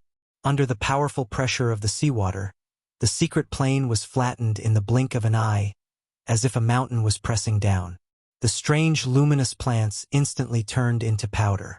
Apart from the batch List had collected earlier, there was nothing left. Let's go, Achi. List and Achi stood on the ice condensed by the dragon bones, merged into the seawater, and then drove the ice away from the secret plane that had already disappeared. Looking back, even the excavated pit had disappeared. There were no longer any clues to prove that a water dragon had passed away here. Even without the supreme demon, the remains of the water dragon were still valuable and important materials. List did not continue to pay attention to the research of the luminous plants, which was pinned on the wizards of the Guild of Magic. He placed the 3 sprite worms, the banana, the nameless flower, and the bear tree back in Firefire Castle. Whether the 3 sprite worms lived or died depended on whether they could simulate the plant-growing environment. Achi returned to the laboratory at sea to study the power of the cursed dragon. Once she summarized and perfected the soul elements, she would construct the second teleportation magic array. Leo also returned to the crater of the endless volcano and continued to sleep in the magma. Without Leo's suppression, the originally well-behaved little water dragon finally no longer had to be afraid.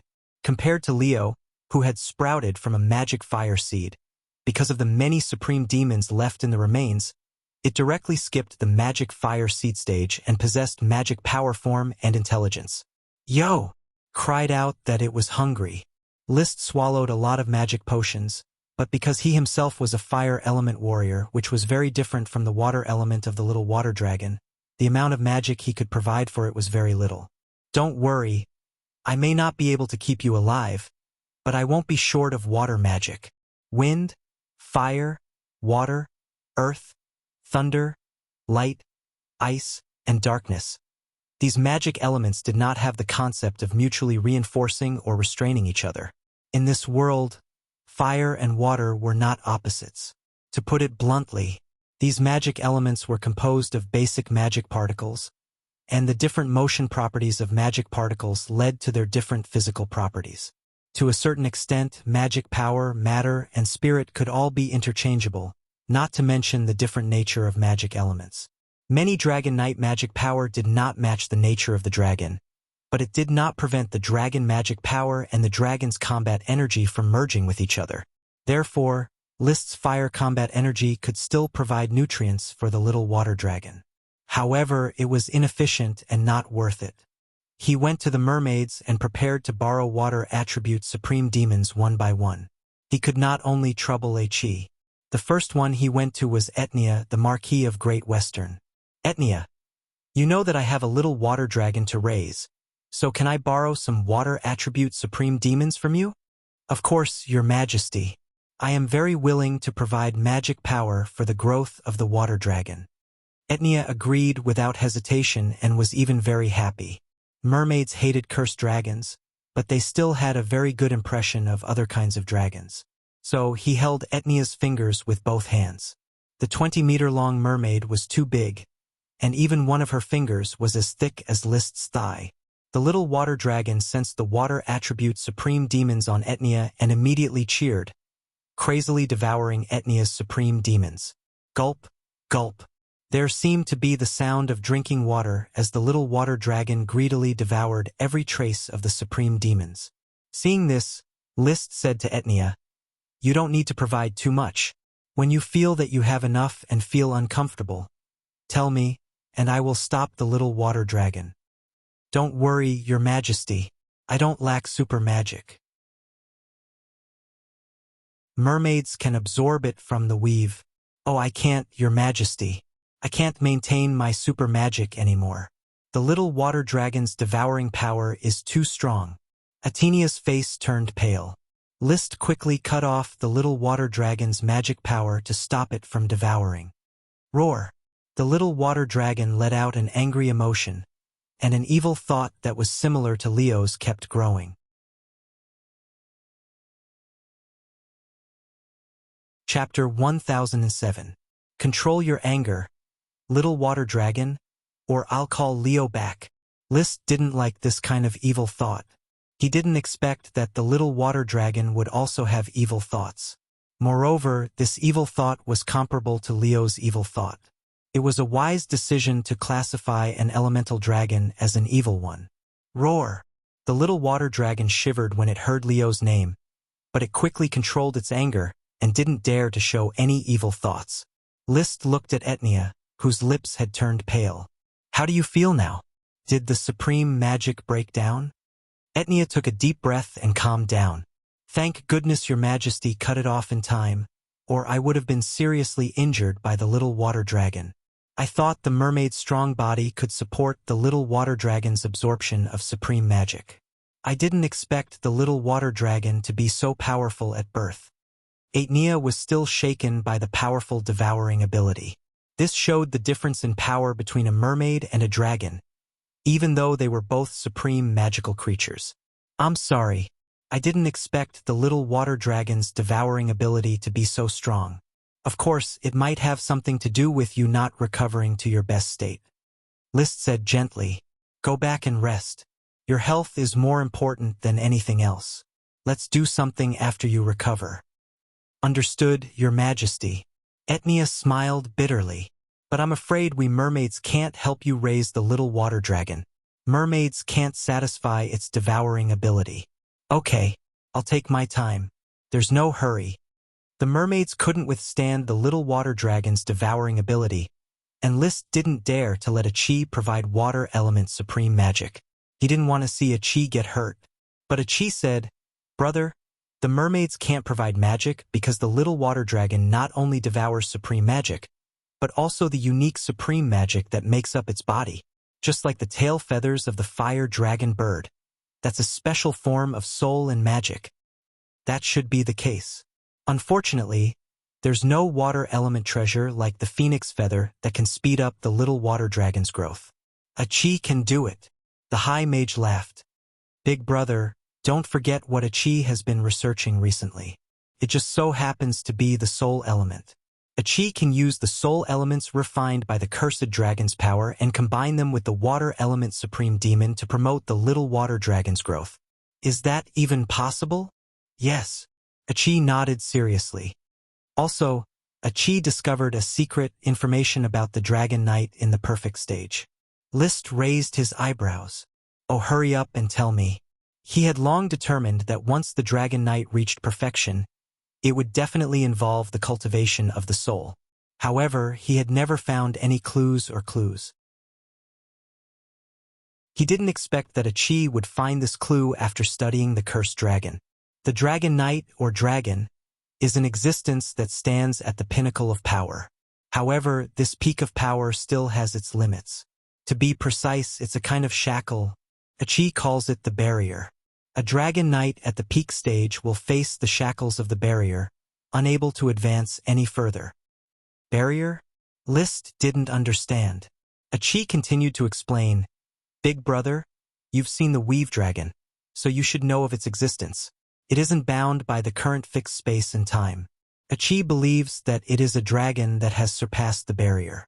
This barrier might be the boundary between matter, spirit, and magic. The weave dragon wasn't in the material world, nor was it at the boundary of the material world, nor was it in the world beyond the material world. However, it traversed all the worlds, from the material world to the boundary of the material world, and then to the world beyond the material world. The barrier that a chi was referring to was the boundary between matter, magic, or even the spirit. The barrier that the weave dragon had broken was the boundary between matter and matter. Matter, spirit, and magic. These three are the foundation of the world. Once the barrier of this foundation is broken, one will surpass the peak of power. Therefore, a chi believes that the next step of the Elemental Knight's cultivation system is the magic barrier, while the next step of the Metal Knight and the Gem Dragon Knight's cultivation system is the material barrier. Then what about the Holy Dragon? List asked. If it's the invisible dragon, it's obviously the material barrier.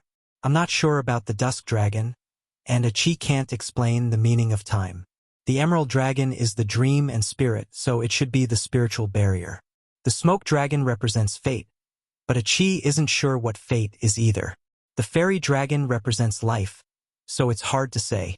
If that's the case, if the Cursed Dragon advances a step further, it will also break the spiritual barrier. That might be the case. Of course, the above information on the barrier is only a chi's guess. Whether such a barrier exists or not still needs to be verified. As for the barrier, a chi could only make guesses. Therefore, regarding List's following questions.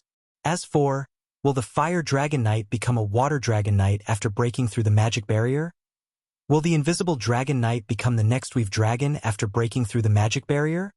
Will the Cursed Dragon be able to pollute the sea because it broke through the spiritual barrier? What kind of dragon did the Weave Dragon evolve from after breaking through the magic barrier? In short, for now, the barrier was just a concept. Even if List was fascinated by it, he had already named the next stage of the Dragon Knight's training system, Barrier Knight. It still couldn't determine whether the barrier really existed or whether the Barrier Knight was a viable training prospect. Returning to the topic of the Supreme Magic Supply, a chi quickly designed a set of magic arrays that could fuse supreme magic with soul elements. Then, she personally provided the supreme magic. The little water dragon absorbed as much as it could. When the magic array was completed and activated, a chi used the water elemental incarnation to continuously absorb the magic from the weave. Then, with the help of Charlie the Unicorn, she became a supreme magic supply. List then released the restrictions on the little water dragon. The little water dragon roared and absorbed madly. There were no restrictions, but the supply of magic was always sufficient. Achi was also very relaxed from beginning to end. She didn't overdraft her body like the mermaids. It absorbed for a whole 10 minutes. The little magical water dragon suddenly roared and let out a series of burps. It couldn't absorb any more supreme magic supply. It felt sleepy and retracted its magic into List's kidneys. It began to sleep and digest the sumptuous meal. This is a good plan. The little water dragon should be able to cultivate it after 2 or 3 more times. Right, a chi, is the soul element refined from the cursed dragon's power enough? It's enough for 2 or 3 times, but it's okay. If it's not enough, I can go with the mermaids to the bottom of the sea to catch another batch of demons. Achi, who had single-handedly destroyed a devil's tower, said this very casually. The demons that once covered the sea like ghosts were just magic materials to her. Well, it's best not to go to the devil's sea without being fully prepared. This time, we only encountered a devil's tower. If there are more demons, it will still be very dangerous. Achi nodded. Understood. List rubbed Achi's blue hair. Remember, this is just a little water dragon. This growth is not as important as your safety. Achi immediately narrowed her eyes like a kitten. Big brother, Achi is now more powerful than the Dragon Knight in the sea.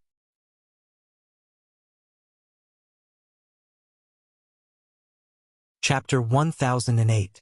Brother, do you still remember this black ring? After feeding the little water dragon, Achi continued to chat with List. She was wearing a black ring on her finger. I remember, it's a divine tool of the ancient moon-killing mage. Why, have you already cracked its usage? List was surprised. According to the ancient book of knowledge, this black ring was a metal alloy, probably an alloy of a large number of unknown metals, and its function was equivalent alchemy. Not yet, but I have some clues. Achi said, there are very few records about alchemy, but considering the conversion between substances, Achi thinks that equivalent alchemy can be achieved, and this black ring is a tool to assist in alchemy. Then how does alchemy work? Brother said that substances are divided into very small particles called atoms. Atoms are composed of nuclei and electrons, and atomic nuclei are composed of different protons and neutrons. They are very compact and difficult to change. The change of the properties of substances is caused by the atoms losing electrons or gaining electrons. Yes, I said that, but I don't remember which alchemist's remnant book I read. List was embarrassed. He did impart a lot of physical and chemical knowledge to Achi, but he had forgotten all of it in the past few years. Now he couldn't figure out what the chemical reaction theory was. He only remembered what electrons were gained and what electrons were lost. So he couldn't help but ask, Achi, did you find anything from this aspect? Well, the gain and loss of electrons in atoms only changes the temporary form of substances, not the essence.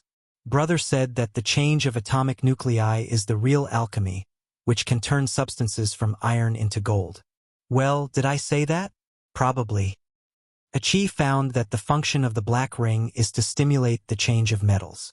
It can accelerate the movement of the atomic nuclei of metals, so that the metal nucleus can be easily decomposed and recombined. Once Achi fully grasps the method and theory, she can replicate ancient alchemy.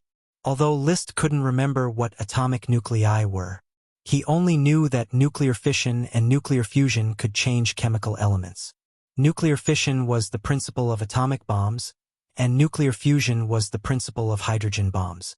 Atomic bombs seem to use uranium to fission to produce barium and release a large amount of energy.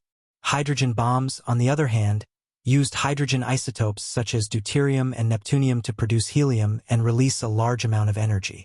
But that didn't mean he didn't know the meaning of alchemy. Achi, does it mean that once we develop alchemy, we can really turn stone into gold? It's not a stone, brother. According to the black ring's equivalent alchemy ability, metals can change each other's nature through alchemy, can turn iron into gold, or even magic metal. However, the meaning of equivalent alchemy might also include wear and tear. Attrition, for example, 10 portions of iron can only produce 1 portion of orichalcum. In terms of materials, the value of orichalcum is definitely far greater than the value of iron. He reacted quickly. Do all metals have a different price? That should be the case, but we still need to figure out the alchemy value of each metal. Right now, we still can't determine which metal is more valuable and which metal is less valuable. If we can figure out the price of metals, we can definitely make a lot of money by relying on alchemy. List's eyes were shining. He could see clearly. Judging from the current market price, the price of a ton of iron can't compare to the price of a kilogram of orichalcum. If we can refine a ton of iron into a kilogram of orichalcum, we can make money.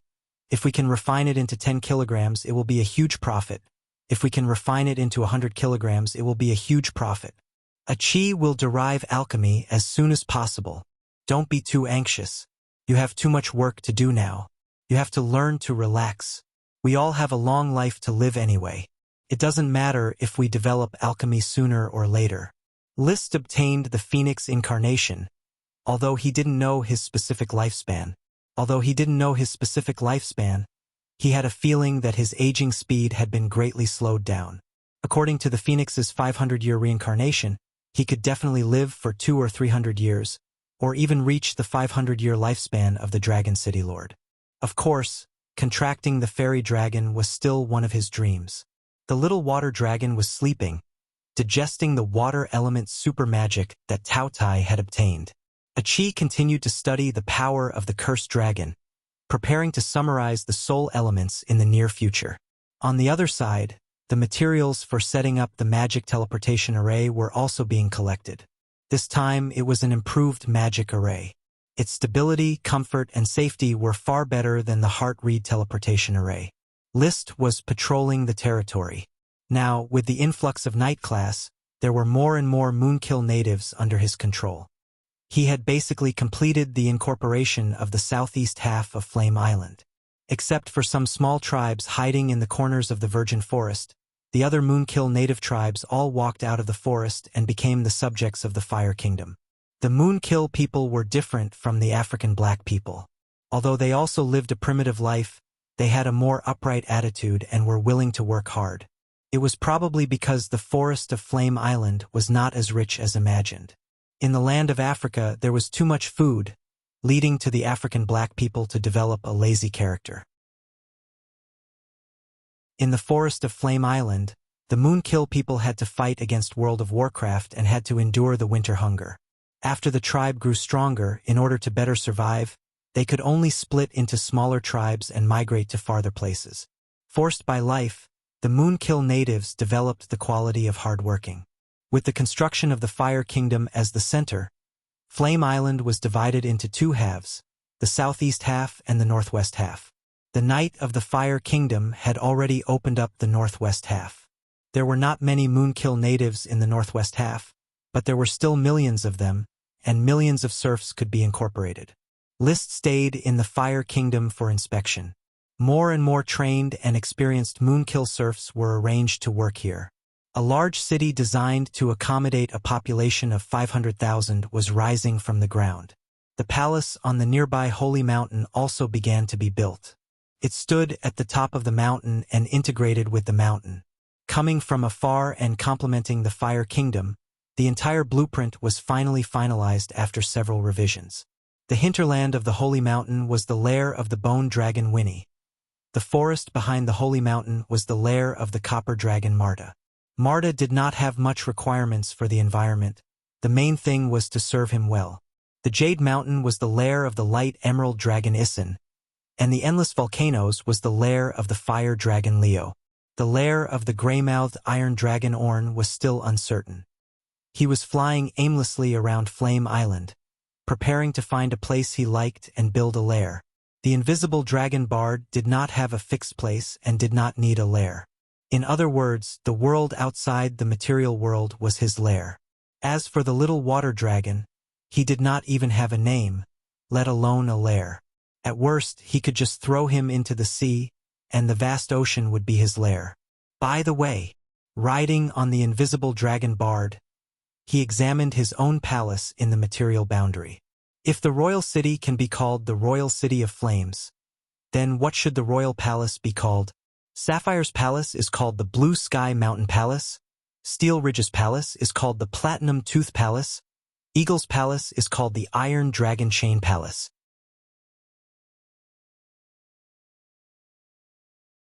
Chapter 1009. I won't name it for the time being. After the founding of the country, I will definitely formulate a new set of titles, including the Holy Mountain, King City, and all the surrounding locations. For a while, there was no suitable name for the palace, so List no longer struggled. After walking around King City and chatting with Marta for a while, he left and continued to inspect the progress of other projects in the territory. The violent dogs evolved green skin, white skin, and Gold Skin all successfully evolved into intermediate world of Warcraft Blizzard beasts. Although they were not yet adults, they could already mate under the stimulation of the bloodline fruit. The most surprising thing was the Purple Skin, which had failed to evolve. Although its physical development had been slow, it performed well in magic and had mastered the advanced Earth Magic Rock Cluster. Its pure melee combat power was not as good as the Green Skin, White Skin, and Gold Skin, but its magic crushed these three. The only pity was that the Purple Skin seemed to have evolved into another species, which could not communicate with the Blizzard beasts, and it was more difficult to reproduce. With the pregnancy of this batch of Blizzard beasts, the formation of Orders of Chivalry would no longer be an extravagant hope. The Burning Legion would soon establish the Blizzard Orders of Chivalry after the Mammoth Orders of Chivalry. The problem of mounts for the Guard Orders of Chivalry had also been solved. The Flame Dragon Bird, Fire Raven, and Cardinal Bird were all qualified mounts. However, it was not easy to find a knight. There were not so many young Fire Elite Earth Knight and Sky Knight. List did not look at an older knight. However, it took time to train a young knight. So far, no one had been selected for the Dragon Knight candidate program. There were only a few candidates, such as Durotan Red Apricot, Custer Windmill, Hippolyta, and other little geniuses who were studying at the Royal Academy. However, these little geniuses were still far from the Dragon Knight candidate program. In addition, the Fire Swordsman had not yet begun to execute. The little Fire Dragon Leo was not yet an adult, and he had no interest in wasting magic power to infect a few dragons. Unlike the traditional White Dragon and Black Dragon that were infected by dragon magic power, the magic power would eventually return to the dragon. Once the Fire Swordsman was completed, the magic power would not return to the dragon. This was a losing deal. Leo was quite smart, and List could not easily fool it. Unless the Phoenix Parasol Forest's monthly production of magic potions reached a bumper harvest and the Fire Dragon water could be supplied without limit, it would be difficult for Leo to cooperate with them. There was no enslavement relationship between the dragon and the Dragon Knight. It was merely cooperation. Even with the suppression of the spiritual imprint, it was just like an additional layer of marriage ceremony. The wife could stay at home to do housework and take care of the children, but if she really wanted to go out and have fun, there was nothing you could do. If Leo didn't cooperate, what else could List do? He could only tempt him with benefits. I hope that the little water dragon won't be as evil as Leo in the future. Although my first dragon was Leo, I still think that the invisible dragon Bard is the best dragon. Bard was really easy to order around. He only needed to provide a little bit of smoke grass and endure the smell of the smoke grass from time to time, and he could perfectly satisfy any of List's requests. Traveling through space never complained, and it didn't require much mana. A little red dragon water would suffice. At most, he would give it a fresh roast cow every few days. It was really easy to treat. As for the other dragons, the bone dragon Weenie didn't need to eat or drink, and the human soul made her more peaceful. The light emerald dragon Ethan was an alcoholic. Fortunately, Emily was taking care of him, so there was no need for List to worry about him. The gray iron dragon On needed to eat and drink, and also needed to frequently replenish his mana. But once it found a suitable dragon nest, it would start producing iron ore. The orichalcum dragon Marta was somewhat unreliable. It was a freeloader and had a crafty taste, yet it was still unwilling to produce orichalcum ore. Without the suppression of the spiritual imprint, it didn't have a good impression of List and was unwilling to infect the orichalcum ore. It might also be because the magic ingredients weren't enough, making it feel that infecting the orichalcum ore wasn't worth it. In short, it was impossible to produce ores from nothing. In the end, it still consumed the dragon's magic power. Raising a dragon to produce ores required countless magic ingredients, let alone raising 6 dragons. Now there were 7 dragons. After a few days of inspection, the construction of various places was in full swing. There was nothing for List to solve. The development committee was doing a good job of managing Inferno Island. List didn't even bother to go to various places to contract sprite worms. He could just let people raise wild sprite worms. The Moonslayer had a way to stimulate sprite worms to collect and release worm stalks. Therefore, there was no difference between contracting or not.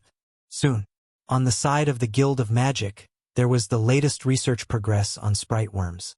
In the simulation of the growth environment of the three kinds of plants, banana, nameless flower, and bare tree, the first batch of plants was successfully raised. These plants were asexual and needed to be cultivated in a dark greenhouse. Planting them was very difficult, and the value of the plants was still being developed.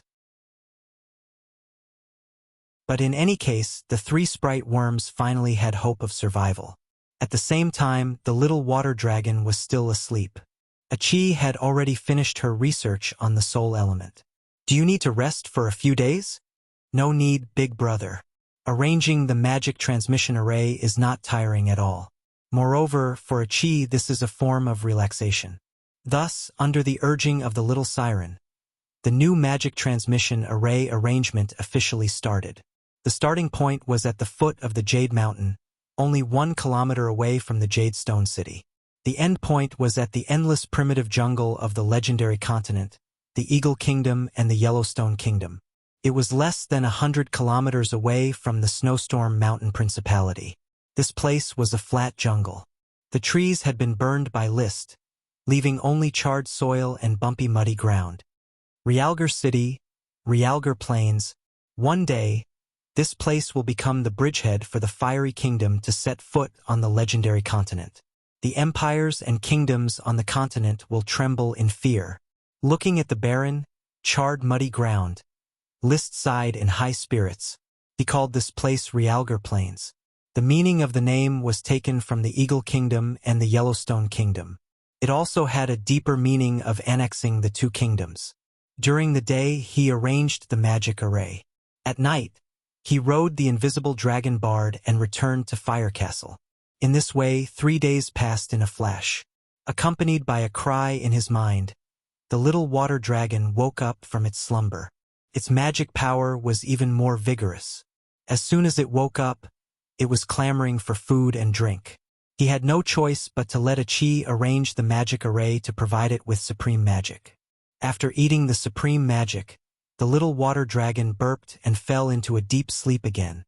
Actually, it's quite easy to raise a dragon. I just need to let it eat its fill. I'm just afraid that when the little water dragon grows up, it will be difficult to feed it. For example, Leo often didn't have enough to eat and couldn't drink the fire dragon water to his heart's content. After the magic array was set up, it was List's turn to ride the invisible dragon bard. Under Achi's command, they tore open the natural node and connected the magic array. Just like that, at the beginning of June, the brand new Realgar City Jade Mountain Teleportation Array was officially opened. There was no warm celebration ceremony. Only the first batch of Knight Yevich Water Peanut and the others passed through the magic array. They stood at the foot of the Jade Mountain and looked at the rising Jade Stone City in the distance. After 2 years, they finally set foot on the land of the Fiery Island and returned to their future kingdom.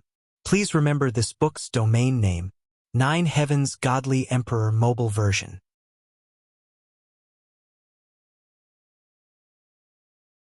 Chapter 1010. Your Majesty, is this Jade City? Are these the Moon Killers? I thought Flame Island was still a barren land. Even if it was developed for more than 2 years, the environment would not change. I didn't expect Jade City to be so huge. Yevich Water Peanut sighed. Although he had been captured and followed List for a long time, he did not have much experience in big battles. He did not know List's strong organizational ability as the successor of socialism. It would take several years for any lord to open up a piece of farmland. But Yevich insisted on doing it quickly and paid the serfs enough to grind stones into sand. Moreover, it was just burning the forest, opening up farmland, building wooden houses, and the ancient sorcerer presiding over the big project. Jade City's current scale was far larger than a large city with a population of 100,000. It was just not as luxurious as a large city, but in terms of civilization and hygiene, it was far better than any large city. Toilets, sewers. These were the standard buildings that List emphasized. A city could have no magnificent buildings, and it could have no small wooden houses, but it must not have no toilets, and no sewage could flow. Now that the majestic Jade Teleportation Circle has been completed, and the construction of majestic Yellow City has begun. The Snow Wind Duchy is in constant civil strife. The battle between the eldest prince and the second prince is white-hot. Some knight must have been defeated because of this. You need to contact more people and try to recruit them. Your Majesty, please rest assured. I have been planning this, but I only contacted some small nobles. Although the Duke of Snow Wind Duchy is old and muddle-headed, he will still be vigilant against outsiders interfering in the battle between his sons. If I go too far, it will easily attract the old Duke's attention. Don't be afraid. The Fire Kingdom is behind you. If the old Duke dares to make a move, tell him that if something happens to you, I will send a Dragon Knight to intervene in the internal affairs of the Snow Wind Duchy. Still in the name of the Eagle Kingdom? List thought for a moment. You can play the role of a broker between the Eagle Kingdom and the Fire Kingdom, engaging in serf trade or some other trade. At the critical moment, you can show your cards. In short, if the Snow Wind Duchy cooperates with us, both sides will benefit. If not, they will be hurt. Even the noble Frost Empire wanted to attack the Fire Kingdom, so List did not care about the hostility of a small duchy. His strength was enough for him to run amok in the northeast corner of the legendary continent. Quest completed. Reward: a great sprite. After the construction of the Xiongyu teleportation array was completed, the smoke mission was naturally completed. The reward was a big sprite, but it was still unknown where this big sprite came from. List did not pay too much attention to it. His attention was now focused on the new smoke mission. Quest: the Grey Steel Duke has returned to the Grey Steel Duchy. Although he has lost the Grey Steel Dragon, he is still in control of the country. However, his emissary group has already secretly headed towards the Fire Kingdom, bringing along another request for your help. This is also an opportunity. Please help the Grey Steel Duke. Reward: aluminum dragon cable. Aluminum dragon clue. He instantly understood why the Grey Iron Duke had used the orichalcum thread in exchange for his 20 years of protection. It turned out that the Grey Iron Duke, Piero Grey Iron, still had clues about the aluminum dragon. He must be secretly attacking aluminum dragon and preparing to rely on it to stabilize the country. But what does he mean by asking me for help? Does he want me to help him conquer the aluminum dragon? Isn't he afraid that I'll just snatch the aluminum dragon? Bah, isn't he afraid that I'll snatch it? When it comes to riding a dragon, friendship doesn't matter. It belongs to whoever can snatch it. In any case, List had already decided on the aluminum dragon. He had never heard of an aluminum dragon in the northeast corner of the legendary continent. Aluminum was an ordinary metal. However, just like titanium was known as Little Mithril, aluminum was known as Little Crystal. It was a material used to make high-end magic equipment. It had great effects on conducting magic power and solidifying magic runes. The aluminum dragon was not as valuable as the magical metal dragon, but it was still a high-value dragon among the metal dragons. If the Grey Iron Duke obtained the aluminum dragon, he would definitely become the wisest monarch of the Grey Steel Duchy. It's a pity that you came to me for help. List and the others did not panic. Almost 2 hours after the mission was announced, he received a message from the Soul Fortress. A person claiming to be the emissary of the Grey Iron Duchy wanted to see him. Let him come. I will meet him at the Reed City Administrative Office. List wanted to know what the Grey Iron Duke needed his help with. Soon, List met the emissary of the Grey Iron Duke at the Reed City Administrative Office. The emissary was a handsome young sword saint with yellow hair and green eyes. The emissary of the Grey Iron Duke, Lawrence Luluaw, greets the Flame King. Dispense with the formalities. Did the Grey Iron Duke send you here secretly for something important? List always liked to be straightforward. He did not like hypocritical politeness. Lawrence took a while to adapt to List's style, and then explained why the Duke of Grey Iron had sent him. A knight trained by His Highness the Duke of Grey Iron was kidnapped by the Kingdom of Eagle. He may be the illegitimate son of His Highness the Duke of Grey Iron, so His Highness hopes to ask your Majesty for help. Illegitimate son. Does an illegitimate son need my help? List said in a mocking tone. What price does the Grey Iron Duke think can get me to help? The Grey Iron Duke is willing to offer 5 big elves. 5 big elves. But you want me to take the risk of entering the Eagle Kingdom? That's not the case, Your Majesty. The one who kidnapped the knight was not the Eagle royal family, but a feudal marquis. However, this feudal marquis is an inheritor of an ancient warrior and is very powerful. He knows that the Grey Iron Duchy does not have the protection of a dragon, so he does not care about the Grey Iron Duchy. It was obvious that Lawrence was not telling the truth. He thought that List was too naive. An illegitimate son, no matter how outstanding, would not be worth the price of 5 big elves to save him.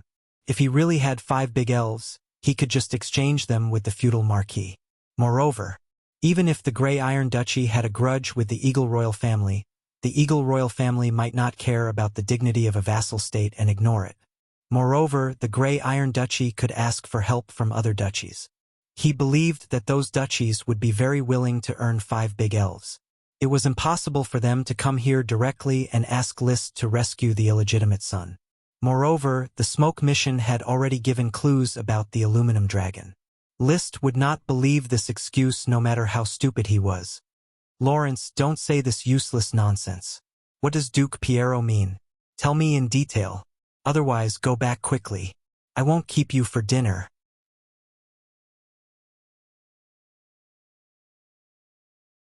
Chapter 10-11.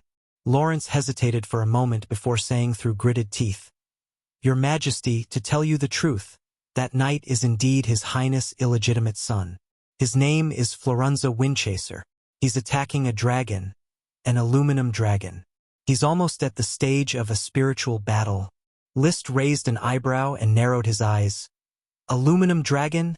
Yes. At the critical moment of conquering the aluminum dragon, the Marquis of the Boulder found out, so he captured Florunza and wanted to obtain the aluminum dragon through him.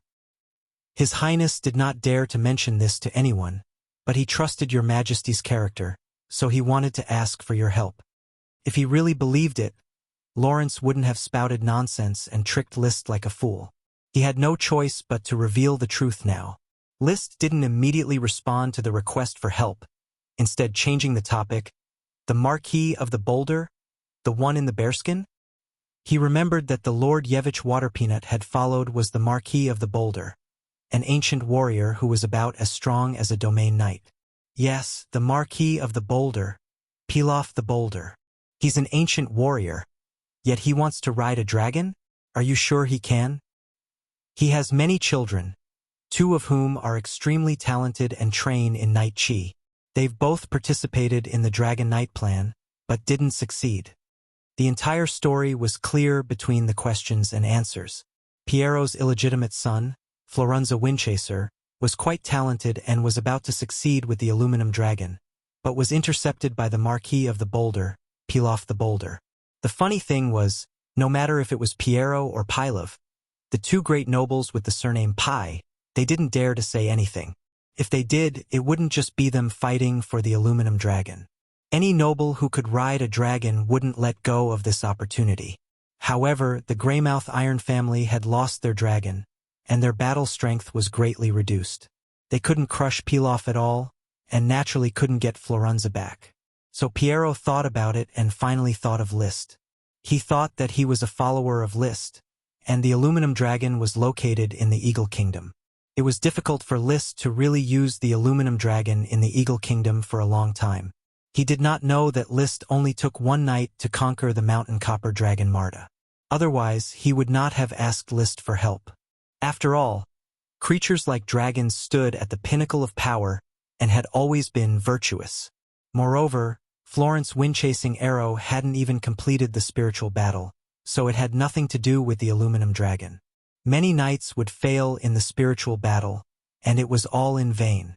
Therefore, there was no moral problem with List snatching the aluminum dragon. If it were anyone else, even brothers, fighting over a dragon would be a matter of course. His Highness believes that since you promised to protect the Grey Iron Duchy for 20 years, he would definitely be willing to seek justice for his devout followers. As long as Florence can safely leave the castle of the Marquis of the Boulder, His Highness will immediately offer 5 big elves, all of which are grain and magic potions. Aluminum dragon, what is Duke Piero thinking? Why does he think that I will not be tempted by the aluminum dragon? Although the aluminum dragon is extremely precious and everyone wants to ride it, Your Highness already has many dragons, and the aluminum dragon lives in the Eagle Kingdom, so it is difficult to continue to conquer it. And once His Highness obtains the aluminum dragon, he will immediately announce that the Grey Iron family will become the followers of the Flame family. He will not go back on his word. Bullsh*T. It was all Bullsh*T. Whoever believed it was a fool. The friendship between Liszt and Piero was an exchange of interests. There was no friendship involved. Liszt would not believe that Piero would follow him after obtaining the aluminum dragon. The two countries were separated by thousands of miles. Even if Piero was sincere, he would not dare to follow him. The Eagle Kingdom would be the first to not let the Grey Iron Duchy go. So all these were superficial lines. The subtext was that Piero intended to use the 5 big elves in exchange for Liszt's rescue of Florence. And relying on the fact that Liszt was an outsider, he did not dare to stay in the Eagle Kingdom for long and was not a threat to the aluminum dragon. That was why he dared to blatantly coordinate this transaction. Lawrence calmly waited for Liszt to think things through quietly after he finished his words of deception. Liszt was indeed thinking. His ambition for the aluminum dragon did not need to be explained. Anyone who was not tempted by a dragon could only be said to have a problem with their IQ. The smoke mission asked me to help Piero. Obviously, Florence must be saved. The 5 big elves are also worthy of my help. The problem now is how to conquer the aluminum dragon. Obviously, the clue to the aluminum dragon is in Florence's hands. Piero will definitely make preparations.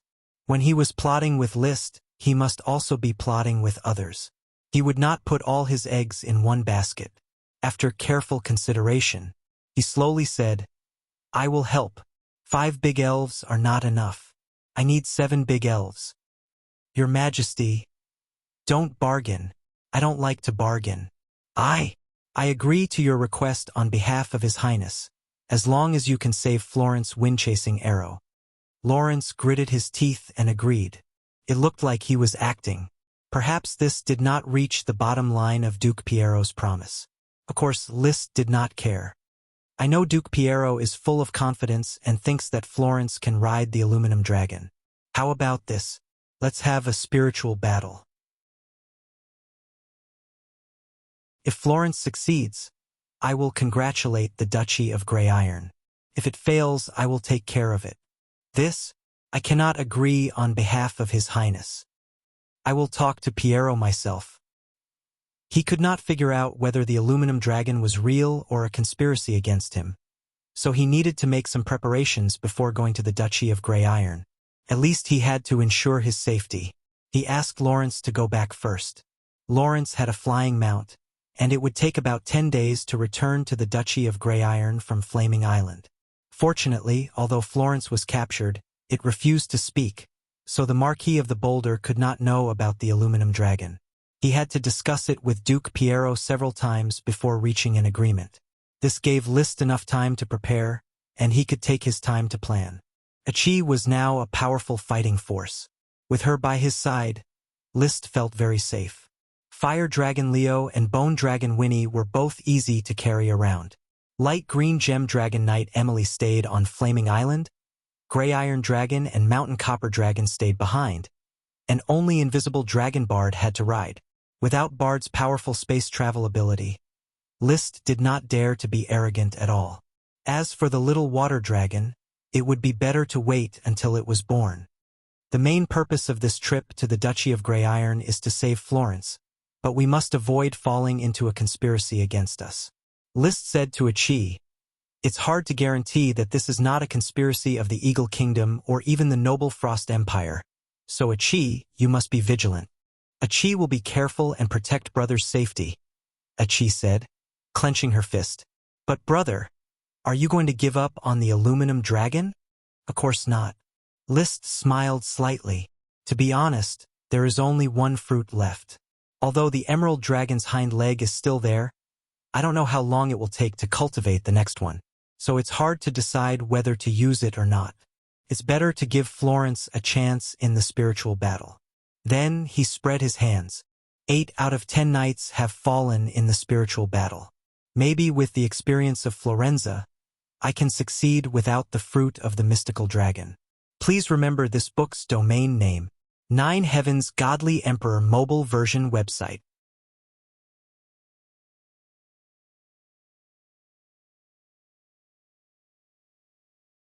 Chapter 10-12. List was confident. It was not only because of the smoke mission, which allowed him to use the power of fate even in the battle of the soul. It was also because he already had the Phoenix incarnation. He had tried it, and the Phoenix incarnation could still be used in the dragon soul, and it was full of power. With the Phoenix incarnation, he would definitely be able to win in the battle of the soul. As long as the aluminum dragon's battle of the soul was not as strange as the invisible dragon's, he was not afraid of not being able to win. Basically, the dragon's battle of the soul was mainly about violence, and some other needs were auxiliary. Only the invisible dragon's main need was to walk the maze, which caught List off guard. That was why he promised to give Florenza Windchaser a chance to have a battle of the soul, and let Florenza experience the aluminum dragon's battle of the soul. Then he could start from the needs and easily resolve the battle of the soul. Just as he was preparing to go to the Duchy of Grey Iron, the great elf rewarded by the smoke mission finally surfaced. It was not evolved from a lesser elf, but a wild great elf found by the pioneer orders of chivalry. This was a great coffee elf. There were many coffee trees in the primeval forest of Flame Island. Coffee was a very common drink among the nobles. Even in the Fire Kingdom, because of List's promotion of tea, the nobles were proud of drinking tea and would still consume a lot of coffee. Therefore, although the great coffee elf did not produce potions, it was equivalent to the value of grains. I'll call you Mundo. There was no reason why. List just wanted to give the great coffee elf the name Mundo. Jili voila. Mundo obviously did not appreciate his name, nor did he like the new environment very much. He was used to living in the wild. However, this was already an unchangeable fact. As a great sprite, she might be highly valued elsewhere, but List could no longer experience that kind of wholehearted doting. List's great sprites were growing more and more, and on this trip it was very likely that he would gain another 7 great sprites. So far, not counting the elves in the hands of the noble lords who were forced to serve. He already had 3 dragon elves. Man-eating tree dragon elf Kali, buckwheat dragon elf Yadi, Phoenix-dwelling parasol dragon Elfini. 11 great elves. Kelp grand elf, Parker, Pea grand elf, Ash, Thorn grand elf, Ella, Mangrove grand elf, Nami, Potato grand elf, Kutch, Banana grand elf, Bobby, Corn grand elf, Teak, Corn grand elf, Mickey, Giant Kojak grand elf, Carl, Calabash grand elf, Cree, Coffee grand elf, Mondo. There were still more than 100 lesser sprites and more than 500 sprite worms, and the number of sprites was still increasing. There were 3 main sources. On one hand, it was the tamed crops in the plantations that gave birth to elves. On the other hand, it was the primeval forests that were seized from the natives of the Moon Killer tribe. On the other hand, it was the mermaids who often swam in the sea to search for elves in the sea. Of course, every time the horn of war sounded, the elves would have a 4th source of income, which was also the biggest source, captured from the hands of the enemy. Now that there are more and more great sprites, it's getting harder and harder to come up with names. List rubbed Mundo's head and lamented. Mundo slapped away List's hand and shouted, "Chillawalla!" The red coffee fruit on the sapling on its head fell off as soon as it was touched. The coffee fruits that fell off were all excellent seeds. If dried, they would become excellent coffee beans and ground coffee would taste great.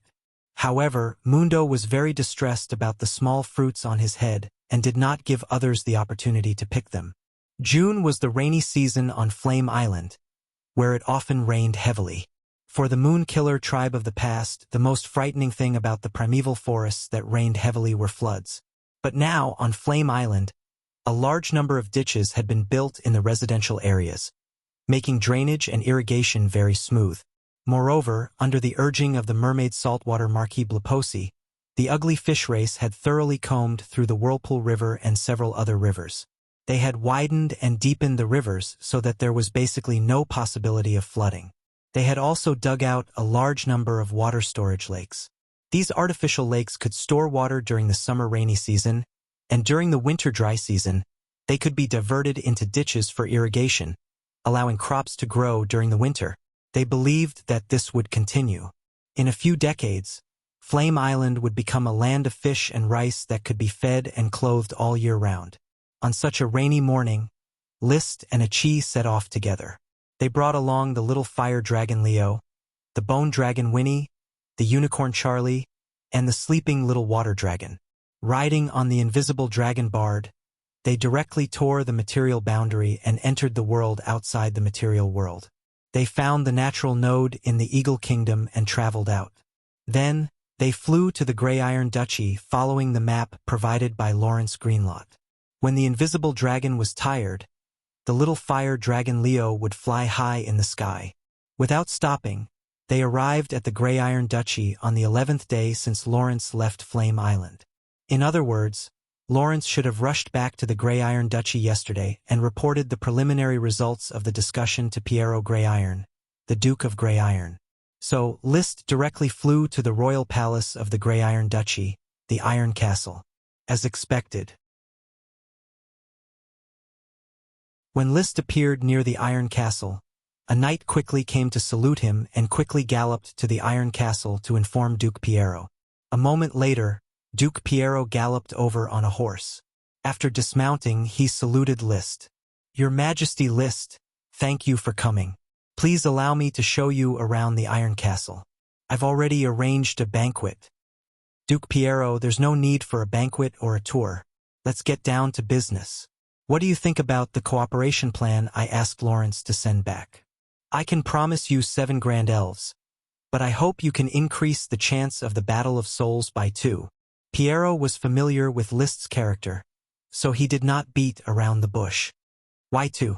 Apart from Florence, I also have an illegitimate son who also has the talent to become a Dragon Knight." Piero was quite proud when he mentioned this. His talent was average, but the talents of his 2 illegitimate sons were unexpectedly excellent. This was also the reason why he insisted on returning to take charge of the Duchy of Grey Iron. His legal successor was his eldest son, Pyford Grey Iron. His talent was not outstanding, and he was just a conservative person.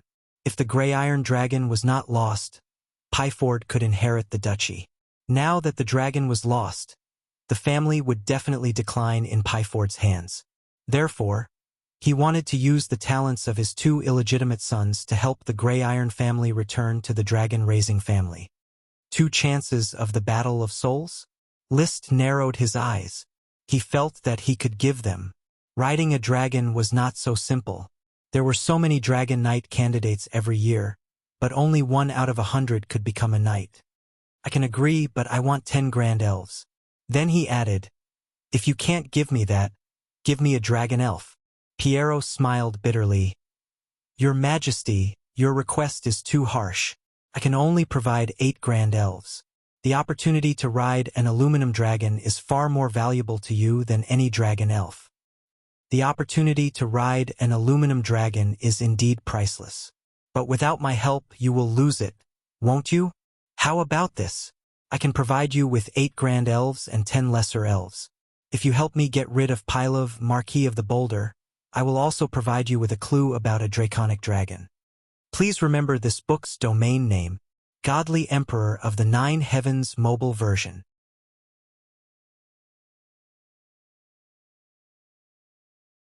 Chapter 1013. I'm not a killer, Piero. List's expression was cold. Piero actually thought of him as a killer that could be hired. If it wasn't for the aluminum dragon, he wouldn't even want to get involved in Piero's business.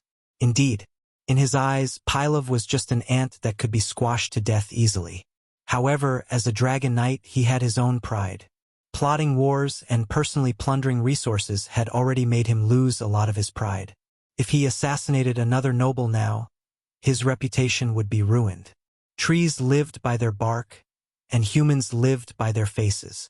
He could fight to the death with other Dragon Knight, but he didn't want to kill a normal knight. It was a matter of principle. Piero saw List's attitude and thought, "You're not a killer, but you're a vampire." Of course, on the surface, he quickly put on an attitude of fear and trepidation. "Ah, Your Majesty, please forgive Piero's words. It's just that Pilov is too greedy. He kidnapped my son, Florenza, and wanted to take the aluminum dragon for himself. I can't do anything about it. Pilov is indeed a bit greedy. It's necessary to give him some punishment." List laughed coldly. "The more powerful you are, the more resources you can enjoy.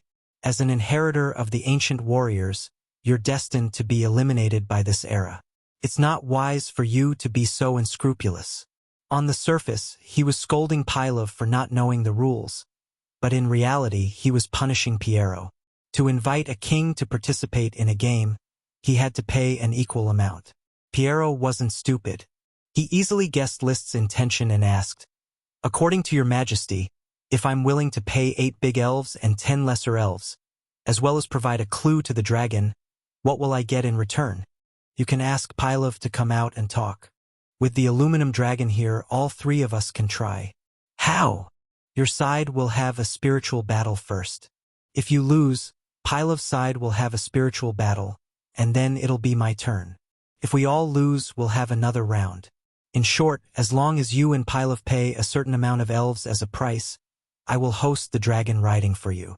Duke Piero thought for a moment before replying, "I can try to get Pilov to come out, but I need to pay a lower price." "Sure." The Duchy of Grey Iron and the Marquis of Boulder's fief were right next to each other, and the Marquis of Boulder's central city was also not far away. In the past, when the grey-mouthed iron dragon Aun still belonged to the Grey Iron Duchy, Piero had bullied others many times. Now it was the Marquis of the Boulder's turn to suppress Piero. The Marquis of the Boulder, Pilov, who thought that he had the upper hand, finally agreed to the Grey Iron Duke Piero's request to meet in a small border city. "Duke Piero, I will not return Florenza to you. My son will have to fight the soul battle first. This is the only choice." After Pilov entered the castle, as soon as he sat down, he made his stance clear. "When my sons, Picket and Pilot, fail in the battle of the soul, I will hand them over to Florenza. Pilov, are you sure you have me?" Duke Piero looked coldly at the bearded, burly man in front of him. The Marquis of the Boulder, as his name suggested, was like a huge rock. This was the unique figure of those who wore bear skin. Even without the help of magic, he could burst out with brute force that could tear tigers and leopards apart. After eating the poisonous mushrooms like the dog urine moss, his magic was even more rampant, and his aura skyrocketed. Pilov laughed loudly. "The glory of the night does not only favor unite families. My son is also a knight, and he is also favored by the glory of the night. Your Highness, the aluminum dragon belongs to the Earth Berserker family. Please choose to get used to it. If I ask the Eagle Royal family for help, you will not have any chance. Similarly, the Grey Iron family will not have any chance. We are all the same. Who would dare to take the risk of leaking the secret? And if I lose the glory of the aluminum dragon, the family will at most be punished by the royal family. There will not be any loss, but the Grey Iron family will risk the crisis of decline." Pilov seemed to be a boorish man, but in fact he was very careful and he was very clear about the pros and cons. Unfortunately, he miscalculated. Piero once again chose to cooperate with List. It was just that Piero thought he was using the tiger's skin as a flag, but he didn't know that he was driving the tiger to swallow the wolf, no matter what. Just when Pilov was feeling very proud, List, who had already investigated the surrounding hundreds of kilometers and confirmed that there was no Dragon Knight ambush, descended from the sky and walked into the nameless small castle. The fitting frac habil made his figure look incomparably tall and straight. His handsome face no longer had the immaturity of a few years ago, only wisdom and maturity, steadiness and dominance. "Who are you?" Pilov could not help but look at List, who walked in. His pores shrank, and goosebumps spread all over his body. He already felt a huge pressure. "Please allow me to introduce you." Piero laughed. "This is the most outstanding legendary figure in the northeast corner of the legendary continent, the King of the Fire Kingdom, The Holy Dragon, Invisible Dragon Knight List Flame King. He will be in charge of the aluminum dragon distribution for us this time. List sat down casually, and his eyes slightly sized up Pilov. With the magic eyes, he could see that there was a strong chaos magic in Pilov's body. A single spark was all that was needed for this magic power to cause a violent explosion. It had to be said that the bearskin was a very interesting ancient warrior inheritance. It was a different training system, and it was worth in-depth study. Invisible Dragon Knight. Pilov stood up in shock on the spot. The knight retainers he brought with him also crowded around Pilov in panic. They pulled out their knight's long swords and looked at List in fear. The atmosphere was tense to the point where it could explode at any moment. List suddenly released his dragon's might towards everyone and said majestically, "Everyone, sit down." Pata. Pilov could not help but sit down again. He took a deep breath and quickly adjusted his state of mind. He waved his hand to signal his retainers to leave. "I did not receive news from His Majesty List, so I could not personally welcome Your Majesty. Please forgive me, Your Majesty. Don't worry about these trivial matters." List smiled slightly. "Let me reiterate my hosting plan. The White Iron family, the Earth Berserker family, and I will sign the agreement. Duke Piero will pay me 7 greater elves, along with a clue to a lesser dragon. I will ensure that Florenza Windchaser Arrow will get the first chance to fight with the aluminum dragon." "Why?" Pilov wanted to slap the table when he heard this, but he looked at List and put his hand down. "Your Majesty List, this doesn't make sense, right? First come, first served. Of course Florenza can enjoy the first place. Marquis Pilov, you also have the chance to participate. As long as you pay me 5 greater elves, I will allow your son Picarder to enjoy the second place. And I will reluctantly put him in 3rd place." Pilov immediately raised his hand to slap the table again, but he held back.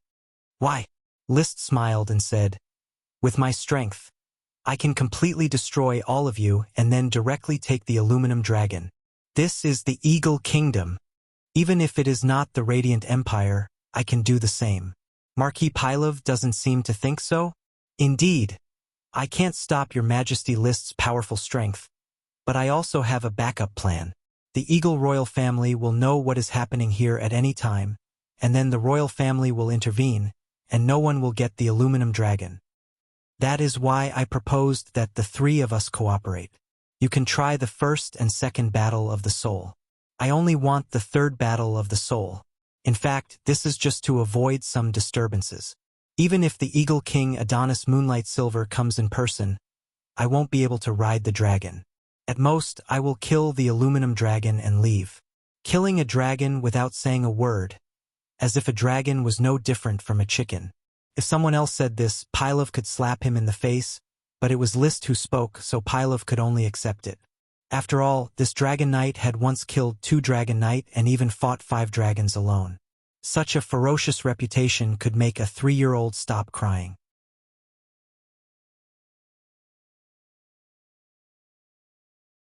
Chapter 10:14. In the face of List's threat, Pilov, the Marquis of the Boulder, finally backed down. He couldn't guarantee that List wouldn't destroy the Berserker family on a whim. With List's valiant record, even the Eagle royal family couldn't do anything to him, let alone an ancient warrior family. If they dared to question List's arrangements and do something sneaky, the ancient warriors of the Bearskin family would lose their inheritance the next day. As a noble, they must follow the rules, especially the rules set by the dragon-rearing family. "Your Majesty, the Berserker family is willing to pay 5 grand elves in exchange for a second chance at the soul battle. After that, we'll take turns in this order." Wise choice. Now the situation is simple. Everyone hand over the grand elves first, and then we'll come up with a plan to attack the aluminum dragon. Even if this is an underage aluminum dragon, it won't be easy to succeed. List clapped his hands and decided on the cooperation between the 3 families. Soon, the Berserker family released Florenza Windchasing Arrow, and Florenza also shared the secret of the aluminum dragon strategy. The nameless wilderness south of the Solid Land is where the aluminum dragons are active. I once trained my combat aura in that wilderness and accidentally found this young aluminum dragon. According to my speculation, the aluminum dragon is about 50 years old and doesn't have much hostility toward humans, so I deliberately approached it. Solid Earth was the name of the Marquis of the Boulder's fief. The wilderness south was uninhabited, and the aluminum dragon was active here. You already know the aluminum dragon's preferences after attacking it, right? List asked. Knowing the dragon's preferences made it easier to attack it. Florunza wasn't old, but he was already a veteran sword saint and was about to become a full-fledged Sky Knight. It wouldn't take long for him to attack the aluminum dragon, and he was close to the soul battle. Clearly, he knew the aluminum dragon's preferences. Glancing at Liszt, Pilov, and Piero, Florence hesitated for a moment before sighing. The aluminum dragon's favorite is metal silver.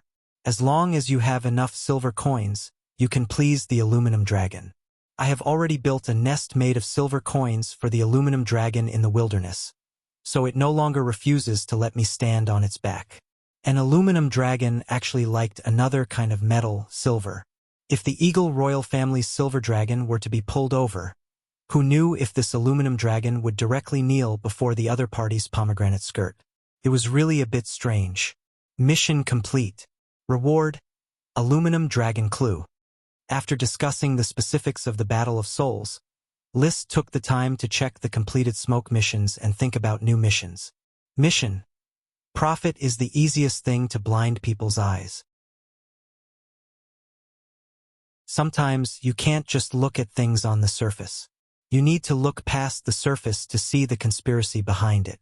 A young aluminum dragon active in the wilderness. Who can guarantee that it is an isolated individual or a tool to be used? Please be cautious in the first two battles of the soul. Reward: unknown reward. After reading the introduction of the new mission, Liszt frowned.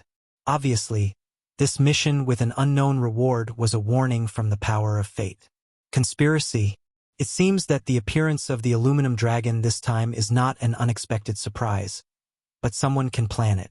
So which force is secretly plotting, the Eagle Kingdom or the Noble Frost Empire? The conspiracy that happened in the Eagle Kingdom also involved a dragon. Obviously, the Eagle royal family could not be ruled out. But according to Liszt's summary of the declining situation of the Eagle Kingdom, it would be difficult for the Eagle royal family to launch another powerful dragon-slaying war. It was not that they were not strong enough, but if they failed, the risk was enough to lead to the destruction of the Eagle Kingdom. Even if they did not perish, they would at least be torn apart. So he quickly thought of the shadow incarnations that were found according to the smoke mission. For shadow incarnations were still imprisoned in the dungeon of Flame Island. Behind the shadow incarnations was the malice from the Noble Frost Empire. Previously, one of the shadow incarnations had left, probably to send a message back to the Noble Frost Empire. That great Emperor Jupiter might have already sent new instructions, and it was likely that he was planning this conspiracy. The smoke mission reminded me to be wary of the first two Battle of Souls, which means that the conspiracy is likely to be launched during these two Battle of Souls. He slowly thought about it. He was not too nervous. The malice of the Noble Frost Empire had long been expected. Now, with the smoke mission reminder, it was completely possible to avoid it, and even plot against the person who arranged the conspiracy. The blood servants have cultivated many new seeds and lurked near the three kingdoms and vassal states. They have insight into the movements of the dragons and Dragon Knight at any time, and it is easy to determine the movements of these peak combat forces. So the danger I encounter must be similar to the method that Marquis Bull used to assassinate the Sapphire Dragon. So he asked Achi, if someone wants to use the aluminum dragon to plot against me, what do you think they should do? Achi tilted her head and asked, what is Big Brother's most powerful means? Of course, it's spatial travel in cooperation with Bard. You mean, if the other party wants to target me, they will definitely make a fuss about space? Bard is not an adult yet, and his spatial ability has not been fully developed. It is entirely possible to use the power of magic to seal the space, so that Bard cannot freely travel to the world outside the material world, or even enter the material boundary. At that time, Big Brother and Bard will be forced to fight. This was indeed possible, and it was also the best way to target List. Once a conspiracy was launched in his strongest area, it was basically certain that he could be killed for real. When it came to his own safety, he had to pay 120% attention. So is there any way to crack it? Just purify the magic seal. How do you purify it?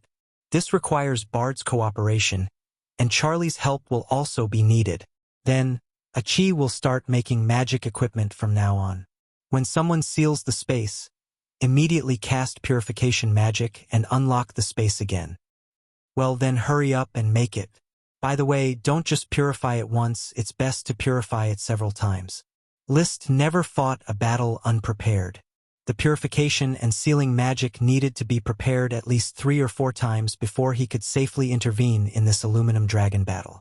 Just like that, with the support of Duke Piero, Florenza Windchaser began to make the final preparations to attack the aluminum dragon. Pilov watched from the side to prevent Piero from reneging on the agreement between the 3 families. List, on the other hand, returned to the Fire Kingdom first with the Big Elves contributed by the Greysteel family and the Earth Berserker family. Piero paid 7 Big Elves. For the Greysteel family, such a number of Big Elves was enough to hurt them. But for the opportunity to ride the dragon, they had to pay. Pilov paid 5 Big Elves. For the Earth Berserker family, it was an act of self-mutilation. In fact, the 2 families could have negotiated peacefully. Each person had 1 chance to ride the dragon, and there was no need to invite List at all. That way, they would not lose Big Elves. Of course, without List's intervention, the 2 sides could not really sit down and negotiate peacefully. And this time, it might be some schemer behind the scenes using Big Elves to attract List. In short, the mantis stalks the cicada, unaware of the oriole behind. I, List, am destined to be the oriole. Holding a bunch of reluctant Big Elves, List rode the dragon and roamed the blue sky and white clouds.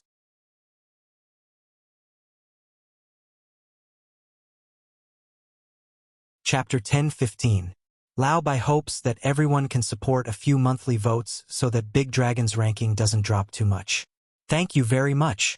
Looking for monthly votes for Big Dragon is dead, currently typing. Please wait a moment.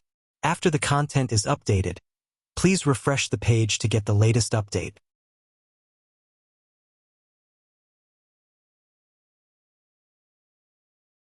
Chapter 10:16.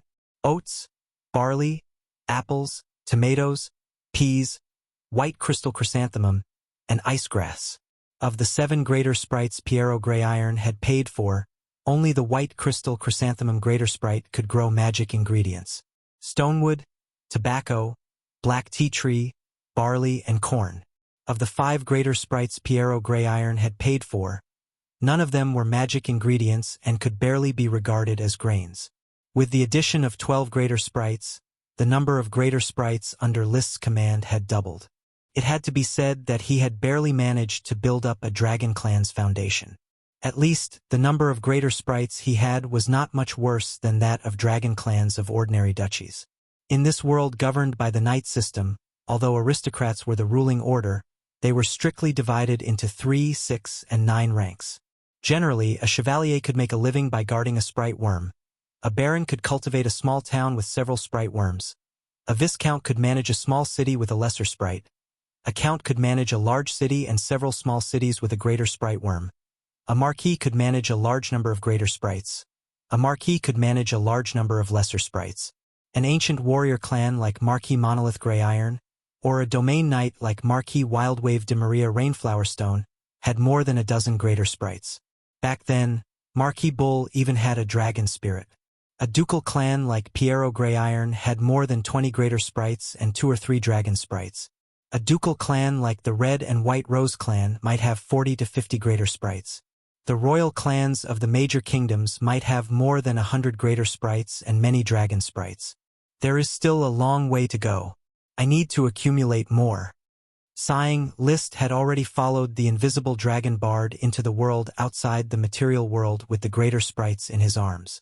The greater sprites all shivered at the sight of the world outside the material world. Sulking, aggrieved, and excited. All of them restrained their temper and hid in List's embrace.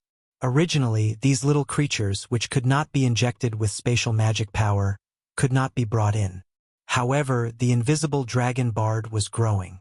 When its dragon magic power spread out, it could move the surrounding space to the world outside the material world. Achi, do you think Bard will continue to expand the range of the dragon magic and bring a group of dragons through space if he continues to grow? List comforted the great elves as he conversed with Achi, who was riding Charlie the unicorn and strolling leisurely around Bard. Achi thought for a moment. I'm not sure, but judging from Bard's growth trajectory, it's very likely. It is difficult to estimate how powerful an adult invisible dragon is. It would be wonderful if I could do it. If that was really the case, Bard would be the equivalent of the master spell in World of Warcraft, and his group teleportation would be ridiculously awesome. One could imagine a dragon knight flying in the sky. Suddenly, a group of dragons appeared in front of it, killed the dragon knight, and then retreated. Coming and going without a trace, it could be said to be the nightmare of an ordinary dragon knight. Wuxia. Sensing the scene that List was thinking about, Bard also became excited. He expressed that he would definitely be able to achieve all of this. As long as he had a sufficient supply of the Red Dragon Water Potion, he would be able to grow quickly and help List to conquer the entire legendary continent. Red Dragon Potion is not easy to get. The Rose-White Rose family is not stupid. This friendship will not last long. Wuxia. Bard expressed that he wanted to take advantage of the strong friendship to send more gifts in exchange for the Red Dragon Potion. As long as there was Red Dragon Potion, everything was negotiable. I will try my best. I will send a delegation to the Grand Duchy of Rose for an exchange in the near future. The fact that List had brought back 12 great elves in one trip did not seem to cause too much of a stir in the territory. Even the servants in Firewood Castle were only happy for a while. They had experienced too many surprises when they were around List in the past few years. Even dragons could be brought home like wholesale, let alone great elves. For the Son of Glory, who was known to be favored by the glory of knights, all of this was a common occurrence, which made List a little uncomfortable. If he did not make a big move now, he would not be able to attract attention. Father, these great elves will be taken care of by the development committee. Build a plantation for them as soon as possible. If we plant the seeds now, we can still harvest 1 or 2 crops in autumn. Have you come up with a name for them? There are too many to name. Let's talk about it when the time comes. I have been quite busy recently and may have to leave for a period of time. If there is nothing too difficult to decide, I will leave it to you, Father. I will take care of everything on Flame Island for you. After arranging the construction of the territory, List hurried into Achi's laboratory and set up the purification magic with her. This set of magic was based on the magic circle. With Bard's ability, it could reverse the sealed space and break the barrier of space. Conspiracies were growing in the dark, so he had to prepare carefully. While List was making the purification magic, he was also developing his Phoenix Incarnation ability and practicing several powerful spells that Achi had developed for him. Even though his trump cards were powerful, he still seriously set up a backup plan and various escape plans. It was better to be safe than sorry. The Dragon Knight seemed to stand at the peak of power, but there were many types of dragons. The Holy Dragon and the Evil Dragon were all present, and the Weave Dragon was an even more incredible existence. Who knew if there would be a power that could threaten him? Fortunately, the power of fate represented by the smoke mission was indeed strong, revealing the conspiracy in advance so that List could plan and deal with it. He and Achi fiddled in the laboratory for a whole week and set up many backup plans. When they felt that the time was right, they were ready to set off for the solid ground to supervise the first spiritual battle of Florunza Windchaser Arrow. Accompanying them were 4 blood servants who were familiar with the Wind Whisper magic platform, each of them carrying the newest model of the magic platform. The task of these 4 blood servants was to monitor Florunza Windchaser Arrow and Skin Carter Earthen Rage to keep track of the two's movements in attacking the aluminum dragon. They were wearing magic equipment personally designed by Achi, and their ability to hide their presence was very strong, especially at night. Even the Domain Knight couldn't detect them. After arriving on the solid ground, the 4 blood servants immediately hid. Achi continued to ride Charlie the unicorn, hiding in the material boundary. List didn't show up immediately either. He rode the invisible dragon bard and looked for natural nodes nearby. The entire southern wilderness of the Solid Land was carefully inspected by him, and he really did find a natural node. The exit was within the living range of the aluminum dragon, a somewhat bare short mountain. He tried to scratch the mountain and found that the short mountain was actually a mine, brass mine. Brass mine was of average value and was mainly used for equipment and copper casting. Unfortunately, this mine was far away in the Eagle Kingdom, and List couldn't mine it. So he just silently remembered this location. Maybe in the future, after the Eagle Kingdom was destroyed, the Fire Kingdom that took over this territory could mine it. The natural node has been found. This way, I can greatly shorten the journey. No matter how many conspiracies the Frost Empire has, they can't really calculate against me. A few days after the discovery of this brass natural node, Florunza, under the attack of silver coins, finally got a chance to fight the young aluminum dragon's spiritual battle. List's vigilance also increased to a very careful level. Please remember the original domain name of this book, 9 Heavens Divine Emperor Mobile Version.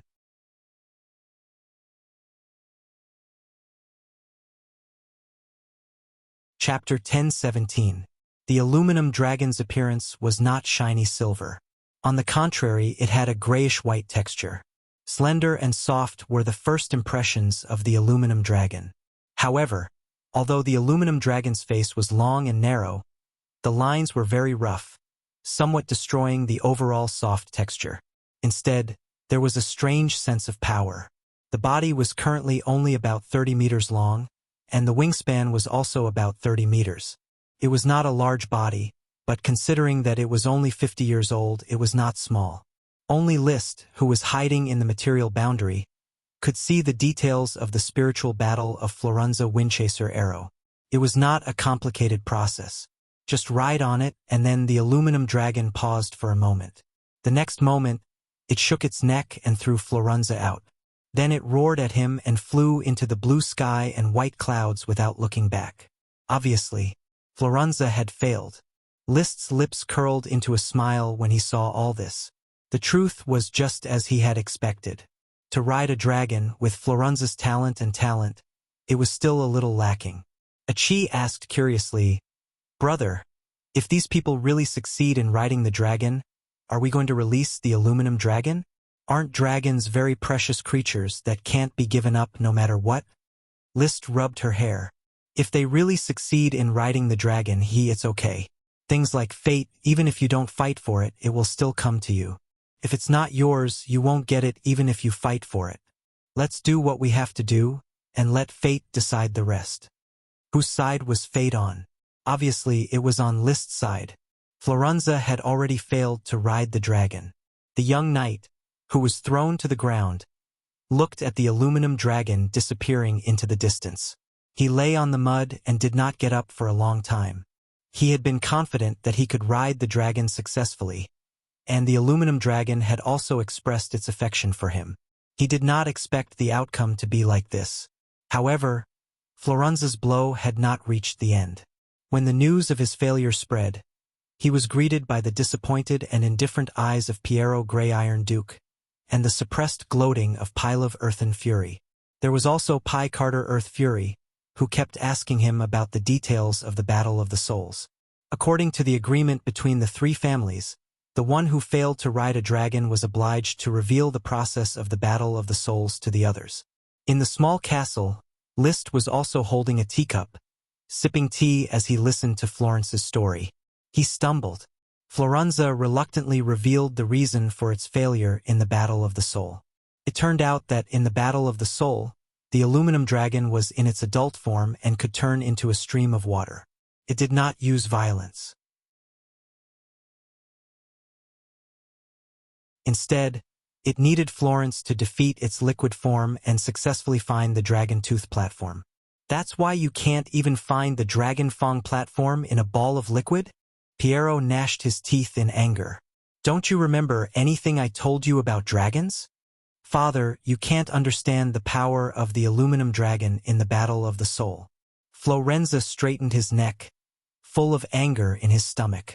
Seeing that he could not dig out more information, Pilaf hurriedly left with his son Pi Carter, ready to use the silver coins he had prepared to attack the aluminum dragon and gain favor for the chance of the Battle of the Souls. It was easy to gain favor for a young dragon, especially if it was something it liked. But no matter how simple it was, it had to be done in seconds. Any delay could lead to changes. Liszt was also ready to leave. The conspiracy had not been revealed, and obviously, it would not unfold now. But before he walked out of the castle, Florenza Windchaser suddenly chased after him. "Your Majesty, Florenza is sorry for taking up your time." "Ha!" Liszt looked at Florenza curiously, not knowing why the other party was looking for him. Florenza knelt on one knee. Florenza, who failed to ride a dragon, has no reason to stay in the Grey Iron Duchy. As an illegitimate child, I have not done anything for the duchy. The Grey Iron family has no place for me. I hope to follow your Majesty.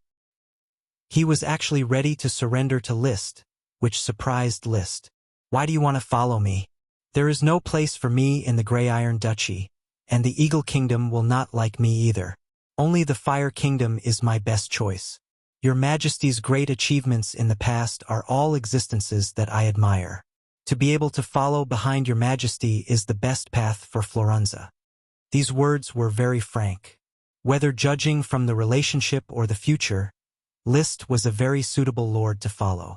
Although Florenza did not succeed in riding a dragon, he had received the preliminary recognition of the aluminum dragon. At a young age, he was about to complete his combat power. Obviously, his talent was also very good, and he could be recruited as a follower. "Get up. I need Duke Piero's permission to follow you. In fact, this is what Father wants me to do." "Oh, why?" "Probably because he is no longer optimistic about the future of the Grey Iron Duchy. The aluminum dragon failed to ride a dragon, and this country has almost no way out. After losing the dragon and becoming enemies with the Eagle royal family, my father needs someone to make a reasonable choice for the family. He also has an illegitimate child who has the hope of riding a dragon in the next round, and I hope to continue the family's existence in the Fire Kingdom." "Very well, I can accept your following, but from here to the Fire Kingdom you have to go by yourself. You have plenty of time to think on the way. If you regret this choice, you can leave halfway." "I won't regret it." Florenza stood up and solemnly bowed to Liszt. He had already decided to go to the Fire Kingdom. He wanted to leave this place of shame and disappointment. But what he did not know was that while he was packing, saying goodbye to Duke Piero, and setting out on his own, Liszt had been secretly watching him. It was not until he left the Grey Iron Duchy and far away from the wilderness south of the Solid Land that Liszt was sure that the conspiracy had nothing to do with him. If it has nothing to do with Florenza, then it doesn't have much to do with Piero. Otherwise, the conspiracy would have started a long time ago. This means that the person who started the conspiracy, the conspirator of the noble Frost Empire, should be standing behind the Earth Berserker family. Next, I will continue to send more blood servants to monitor the Earth Berserker family. There was no conspiracy, which made Liszt very disappointed. He did not like to be remembered. If Pi Carter Earth Berserker wanted to conquer the aluminum dragon, it might take a few more months, which meant that he had to guard against a conspiracy for a few more months. Fortunately, there were blood servants monitoring the Earth Berserker family. He did not need to stay on the Solid Land all the time, so naturally, there was no danger. He could develop in the territory with peace of mind. Unfortunately, the smoke mission had to continue to be delayed. After Liszt left here, a few blood servants quietly sneaked into the castle of the Earth Berserker family and carefully worked as servants. Only at night, they quietly turned into bats and inquired around. That night, a blood servant in the form of a bat carefully avoided the magic circle set up by the castle and hung upside down in a secret corner of the conference room. He heard the meeting clearly from beginning to end. At first, it was Pilaf and his two sons, Pi Carter and Pilit, who were discussing how to conquer the aluminum dragon. Soon, a guest was welcomed in. As soon as they entered the door, Pilaf, the Marquis of the Boulder, questioned, "You said that you would make a move when Florence was riding a dragon. Why didn't you make a move?" Now that List has left, there's no chance to make a move. Don't worry, Marquis Pylov. There is a reason not to attack. Although my teacher is powerful, he has to deal with the invisible dragon. He must be cautious because there is only one chance. Isn't this a good time? Florence rode the dragon, and List must be watching from the side. Do you think that the Dragon Knight, who can create a new kingdom, will lose his mind and be completely defenseless because of an aluminum dragon? Be patient, let him think that attacking the aluminum dragon is really a happy cooperation. Only in this way, the next battle of the mind will he relax, and then, hearing this, the blood servant held his breath, and heard the guest say gloomily, "Then it is time to give List a fatal blow." The atmosphere in the conference room seemed to have paused. A moment later, the guest then said, "At that time, the holy dragon invisible dragon will be owned by my lord, and the Earth Berserker family, Pie Carter and Pilot, can continue to attack the aluminum dragon. As long as they succeed, with the support of my lord, they will establish a new Grand Duchy and join the dragon-raising family. Please remember this book's domain name, 9 Heavens Divine Emperor Mobile Version website.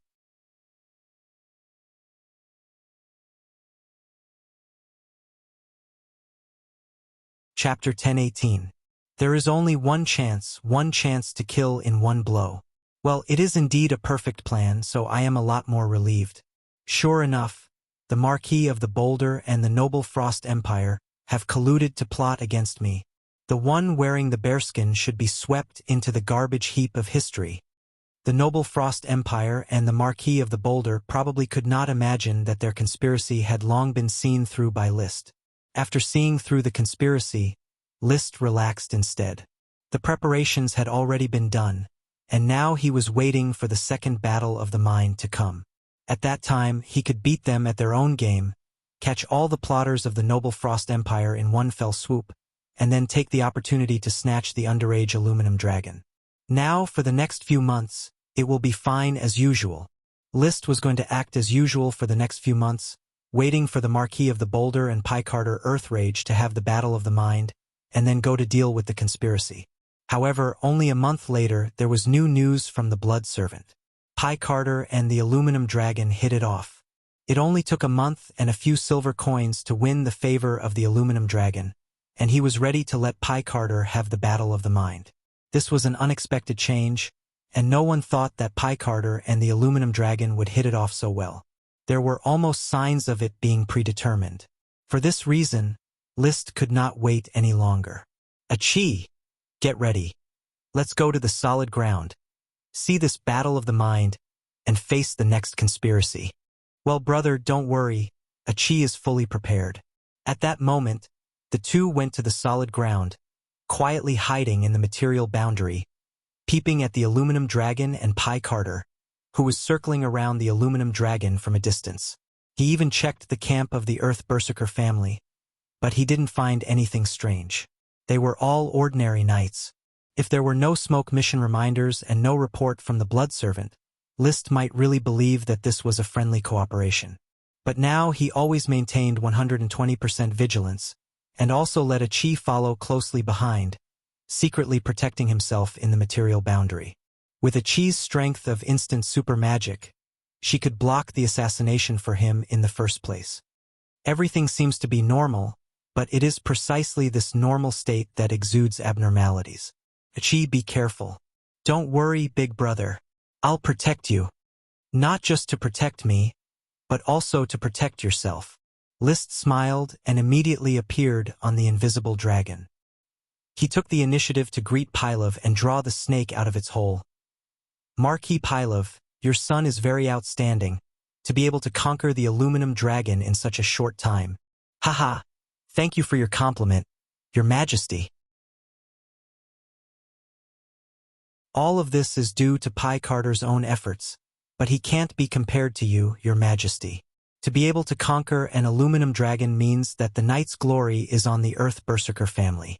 Pylov couldn't suppress his excitement. He wanted to stay calm, but he couldn't. Dragon, the dragon that stood at the pinnacle of power in this world.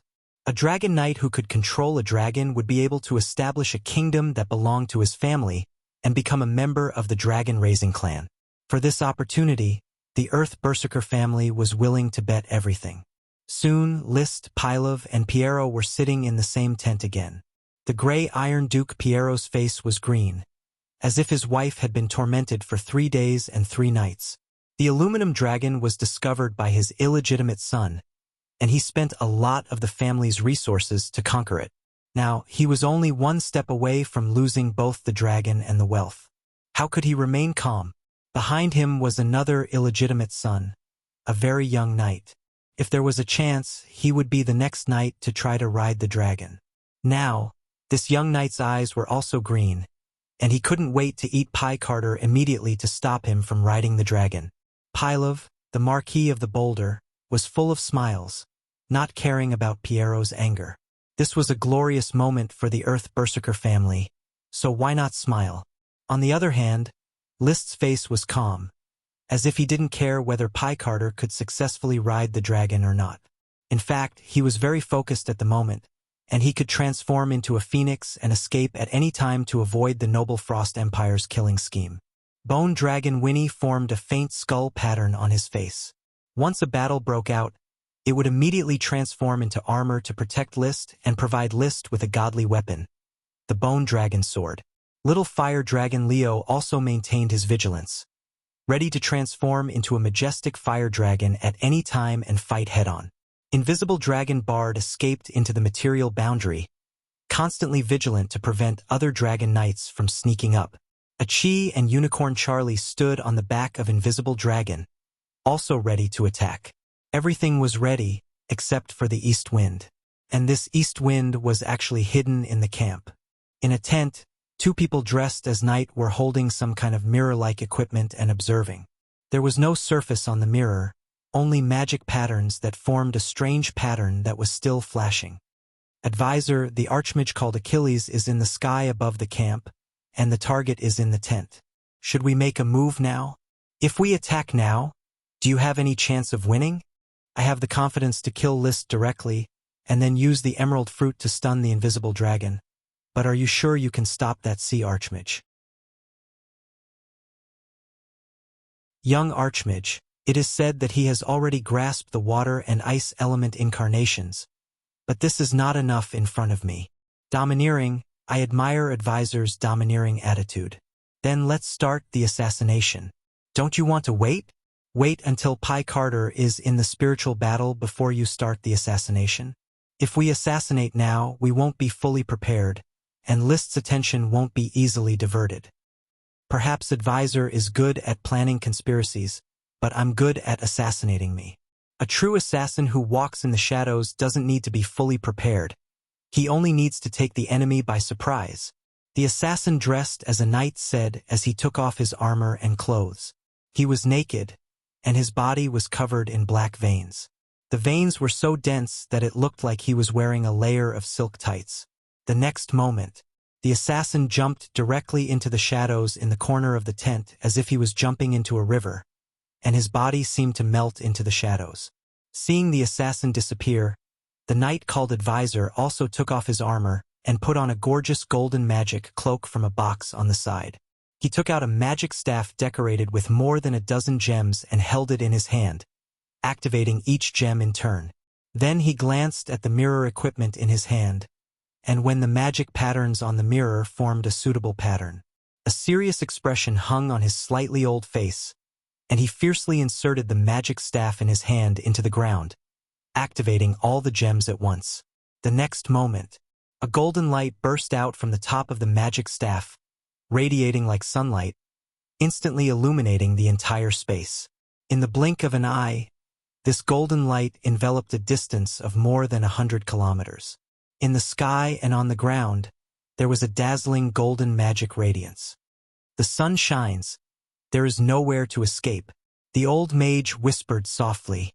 At the same time, the tent where Liszt was located was also penetrated by this incomparably brilliant light, illuminating dim figures on the ground. At this moment, Liszt's heart suddenly jumped, and his pupils rapidly dilated. Immediately after, he saw a distorted human figure jump out of his shadow. This distorted human figure held a ferocious greatsword made of countless broken crystals in his hand, and it pierced through List's chest. The roar of thunder armor seized from the previous generation's light green gem dragon knight, Carl Low Violet, did not play any defensive role.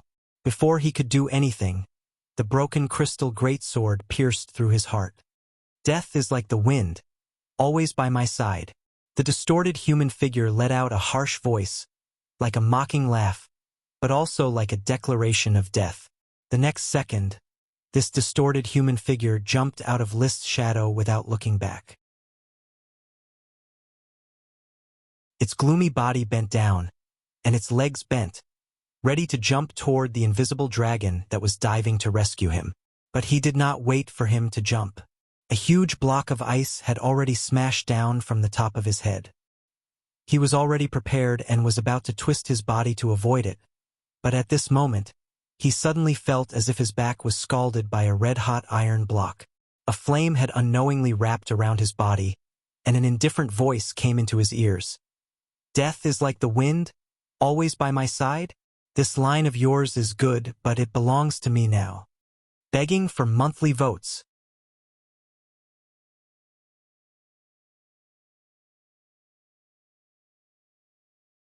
Chapter 1019.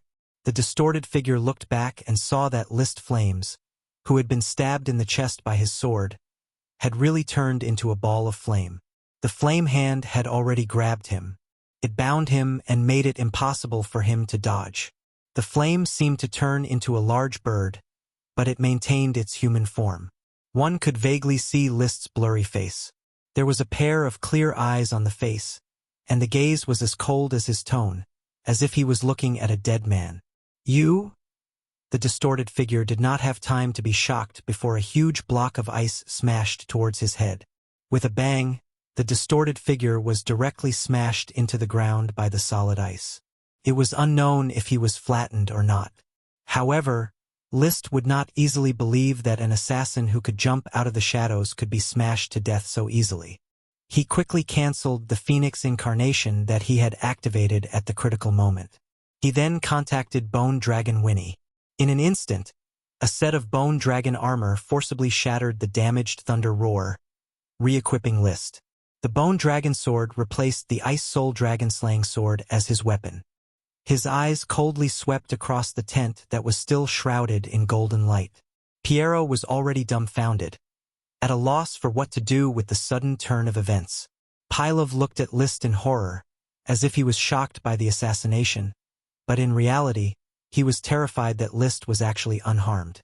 As for the others, some were panicking. List did not care about these people.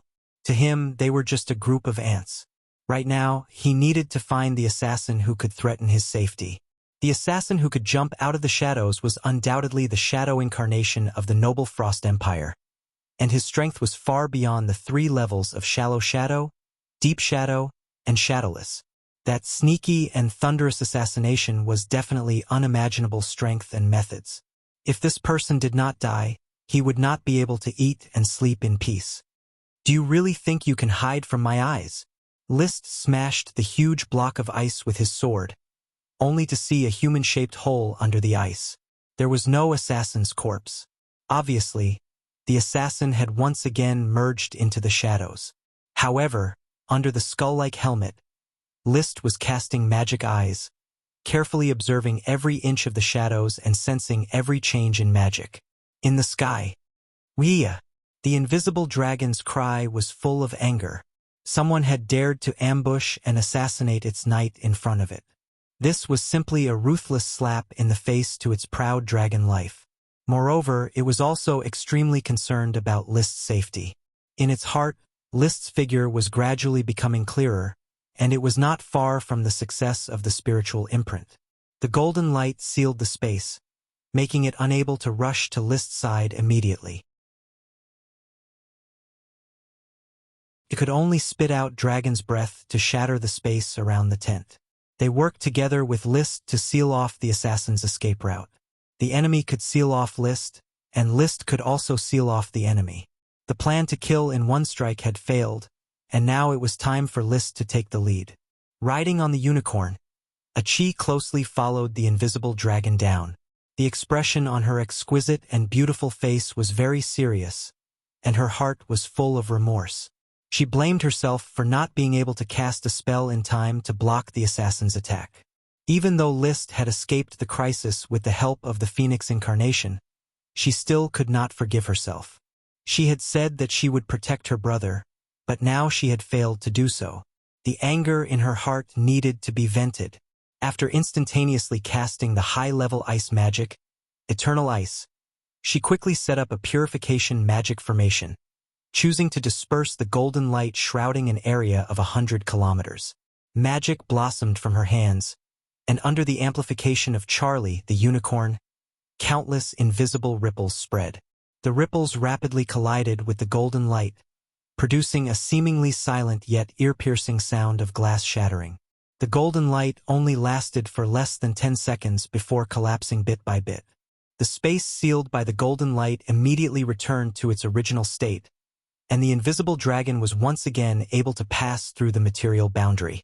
At the same time, a considerable commotion came from one of the tents. It was the magic staff inlaid with a dozen gems in the hands of the spellcaster wearing a golden magic cloak. With a loud rumble, the gems shattered into fine powder. This! The middle-aged spellcaster was shocked. Achi's eyes flashed in midair. Found it, the source of the space seal. Charlie, let's go down. Those who dare to harm my brother are not good people. They must all be killed. Although she was a pure siren, she had never been a greenhouse face. She had lived in the sea since childhood. How could she be soft-hearted when fighting with sea monsters all the time? Snort! The golden spiral horn on Charlie, the unicorn's head flashed, and with a leap, he had already rushed in front of the tent. Achi casually fanned the tent away with a gust of wind. After mastering the earth elemental embodiment perfectly, she had been practicing the wind elemental embodiment and had already achieved some small success. The tent was blown away, and a golden light bloomed from the original position of the tent. The middle-aged spellcaster wearing a golden magic cloak reacted in time. This golden light was the magic he had released. But Achi, who was holding the 8 dragons' divine sword in her hand, wearing a gemstone crown on her head, and wearing a magic cloak, only gently waved the divine weapon in her hand, and ice quickly condensed in front of her. Boom! Although the ice was shattered in an instant, the golden light also dissipated. Seeing this, the middle-aged spellcaster snorted coldly. He casually released a seemingly powerful lightning magic and said coldly, "Siren Jr., the vastness of the truth is not something you can understand now. Lightning storm." As his voice fell, boom! A huge storm suddenly rose from his hand, mixed with countless lightning bolts, and attacked Achi. Achi never bothered to communicate with strangers. She just waved the 8 dragons' divine sword again. Countless rocks and soil rose from the ground, like an underground monster opening its mouth, and quickly swallowed the lightning tornado. Then there were a few crisp sounds from the soil bag, but the bag was not torn apart. Then everything became silent. Ha! The middle-aged spellcaster was shocked again. He did not have time to think, and was about to release the magic again. Achi was one step ahead. Countless streams of water condensed in the air, directly entangling the middle-aged spellcaster like a chain, and then gently pulled outwards. The middle-aged spellcaster suddenly dislocated his limbs. Of course, it was not known whether the dislocations or the bones were broken. Ah! The middle-aged spellcaster screamed, and then he endured the severe pain. Why is your magic so strong? Achi had no intention of communicating. She was about to instantly release Eternal Ice to freeze the spellcaster, and then hand him over to List to deal with. The middle-aged spellcaster was not willing to be bound. He opened his mouth and released a new magic. This was a wind magic, and a breath could form a wind blade that could tear everything. However, to the middle-aged spellcaster's surprise, as soon as the wind blade was formed, the Eternal Ice also condensed. It froze him, and the wind blade he had just spat out in the Eternal Ice, vivid and lifelike. His body was frozen, but his mind could still function. Through the transparent ice, the middle-aged spellcaster looked at Achi's back as she left, and there was only one thought left in his mind. Why is this happening? Begging for monthly votes. Please remember this book's domain name, 9 Heavens Divine Emperor Mobile Version website.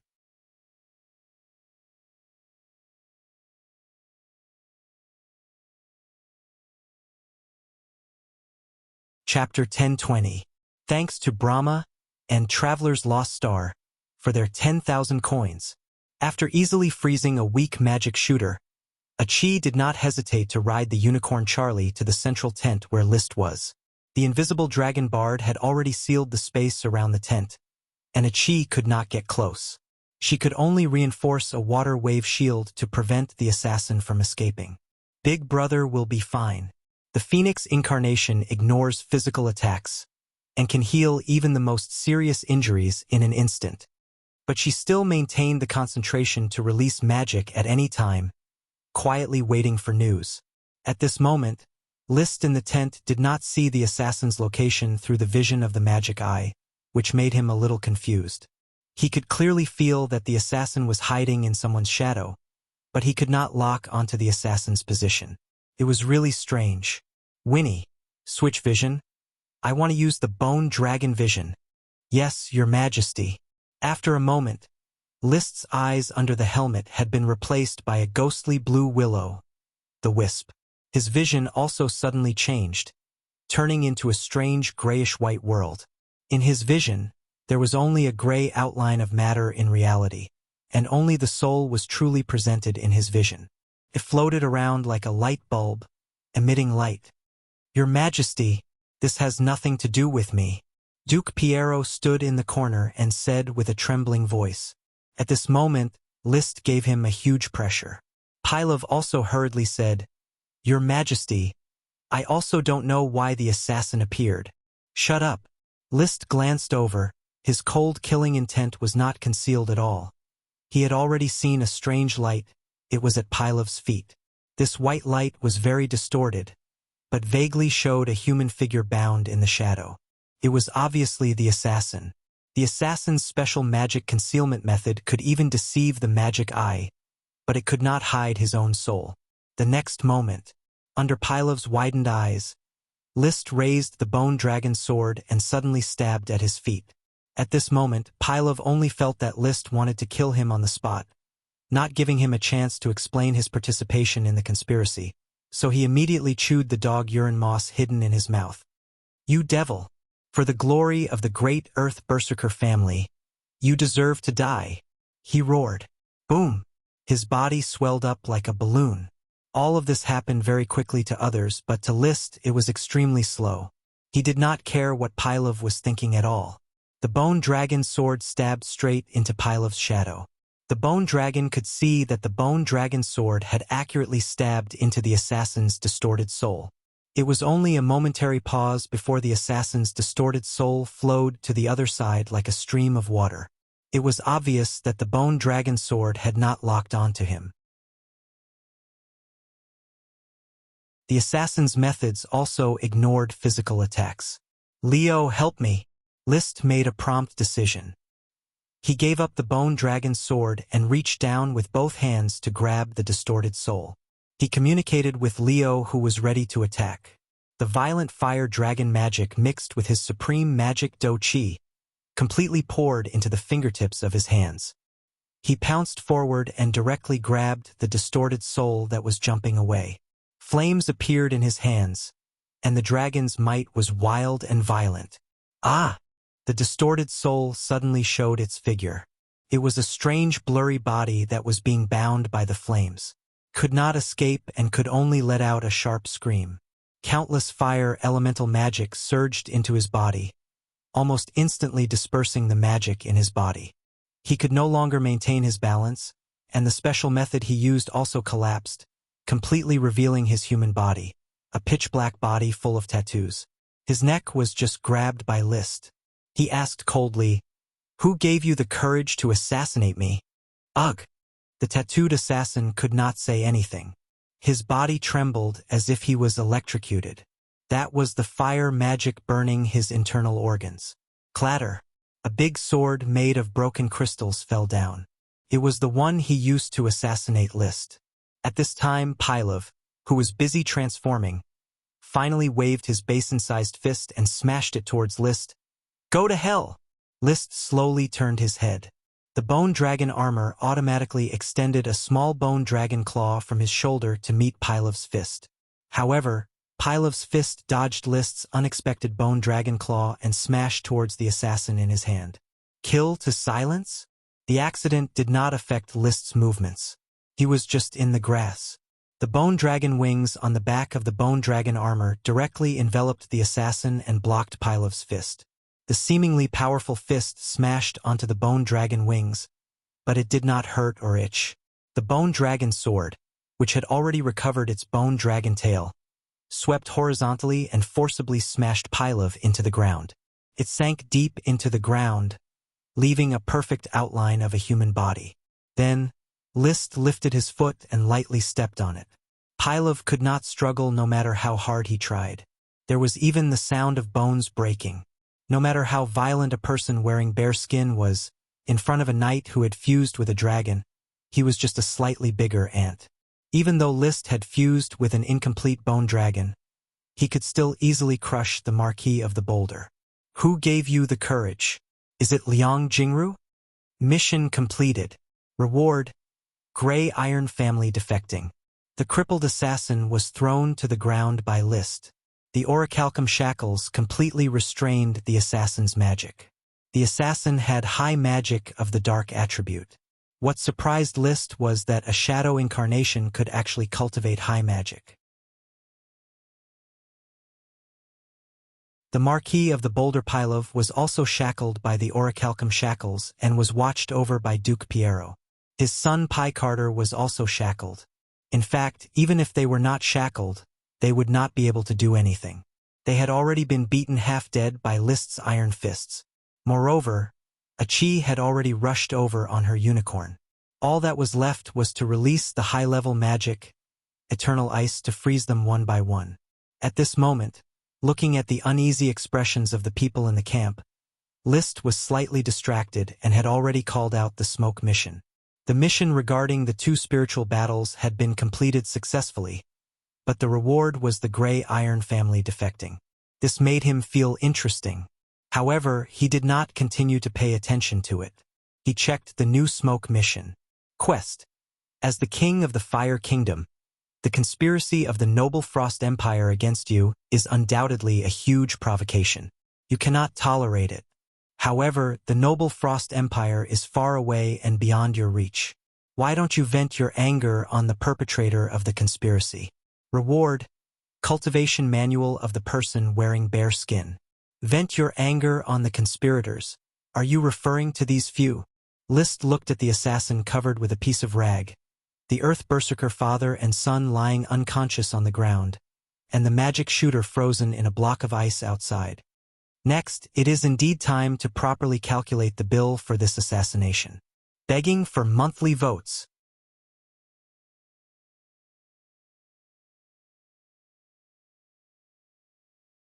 Chapter 1021. The camp in the wilderness had been taken over by List. At this moment, he was staring at Piero and interrogating him. Duke Piero, I think you should give me an explanation. I accepted your invitation to preside over the distribution of the aluminum dragon, but I ended up encountering this long-planned assassination. If it weren't for my strong trump card, I'm afraid I wouldn't have been able to leave here alive today. Your Majesty, please believe me. The assassination has nothing to do with me, the Gray Iron family, and the Gray Iron Duchy. I really wanted to ask you to preside over the distribution of the dragon. All of this must be Pylov's collusion with the assassin, and the Eagle Royal family is adding fuel to the fire. The more Piero spoke, the more nervous he became. It must be so. The Eagle Royal family is behind Pylov, and all of this, including the aluminum dragon, is a conspiracy of the Eagle Royal family. Adonis Moonlight Silver is really insidious. He used me to urgently want to revive the Gray Iron family, and thus led your Majesty here. Piero clearly knew nothing about the Noble Frost Empire, so he didn't know that the assassin was from the Noble Frost Empire. Now that the high mage and the assassin couldn't speak, and the father and son were unconscious, no one could tell Piero what the truth was. Therefore, after thinking about it, Piero increasingly believed that all of this was supported by the Eagle royal family. Your Majesty, Adonis must have used me. Please believe me, I, Piero, have never thought of betraying your Majesty. Liszt could not deny this. Piero gritted his teeth. This assassination was not successful, and the Eagle royal family will definitely react soon. Not only will we not get the aluminum dragon, but the Grey Iron Duchy will also come to an end. Your Majesty, please take in the Grey Iron family. The Grey Iron family is willing to follow you to the Fire Kingdom. This was obviously the so-called reward of the smoke mission. After being frightened by the facts in his head, Piero decisively decided to cut off his arm to survive. He abandoned the Grey Iron Duchy and fled to the Fire Kingdom to seek refuge. I will not leave the aluminum dragon to the Eagle Kingdom. Liszt followed Piero's imagination and announced his sovereignty over the aluminum dragon. I will ride the aluminum dragon and let the Eagle Kingdom suffer a double loss. As for the Grey Iron family, I am willing to believe that you, Piero, did not play a role in the conspiracy. Thank you, Your Majesty. Piero heaved a sigh of relief. Liszt added, but are you sure that the Grey Iron family will be of one mind with you and abandon the Grey Iron Duchy for the Fire Kingdom? Piero was stunned for a moment, then he smiled bitterly. Your Majesty is indeed worried. My prestige in the family is not as high as before, and many knights will be afraid of me going to a new country to develop. However, Piero's tone changed as his expression gradually turned serious. But if we stay, we'll be annexed by Adonis sooner or later. I know this Eagle King. The future of the Grey Iron family has been cut off in the Eagle Kingdom. Only by following Your Majesty can the Grey Iron family be revived in the Fire Kingdom. If you really intend to develop in the Fire Kingdom, I welcome the Grey Iron family to expand in the Fire Kingdom. As long as you are able to bring a large number of knight ranks with you and join the Fire Kingdom, you can even inherit the title of Duke. I can keep my position as a Duke without a fief. Under normal circumstances, the title of Duke without a fief was usually given to the children of the royal family of the kingdom, or to marquises with outstanding military exploits. Only a dragon knight could establish a country and be conferred the title of Grand Duke. If the children failed to ride a dragon, they could inherit the title of Duke and continue to manage the duchy. Although the status of a Duke without a fief was lower, it was still many times larger than a marquis's fief and could enjoy more resources. Coupled with the Grey Iron family's original heritage, they could still enjoy the treatment of top nobles even though they were no longer in the dragon-raising family sequence. This was the best way to prevent losses. Piero was elated. I'll try my best to rope in more knight ranks to go to the Fire Kingdom. But just as Your Majesty worried, the Grey Iron Duchy is too far away from the Fire Kingdom. Traveling thousands of miles will scare away most knight ranks. Once the Eagle royal family finds out, it's very likely that they'll pursue you along the way. I can draw a map and let you take a safe route to the border of the southern coast of the Eagle Kingdom and the Yellowstone Kingdom. I've built a new transmission array there that directly connects to the Fire Kingdom. Recruiting the Grey Iron family and the Grey Iron Duchy's knight was just an interlude. Liszt restrained the assassin, the archmage, the pile of father and son, and the others. The next step was to attack the aluminum dragon. If time allowed, he could calmly attack the aluminum dragon with silver coins. But it was hard to say that the Eagle Kingdom was not involved in this assassination. To avoid trouble, he decided to use violent means.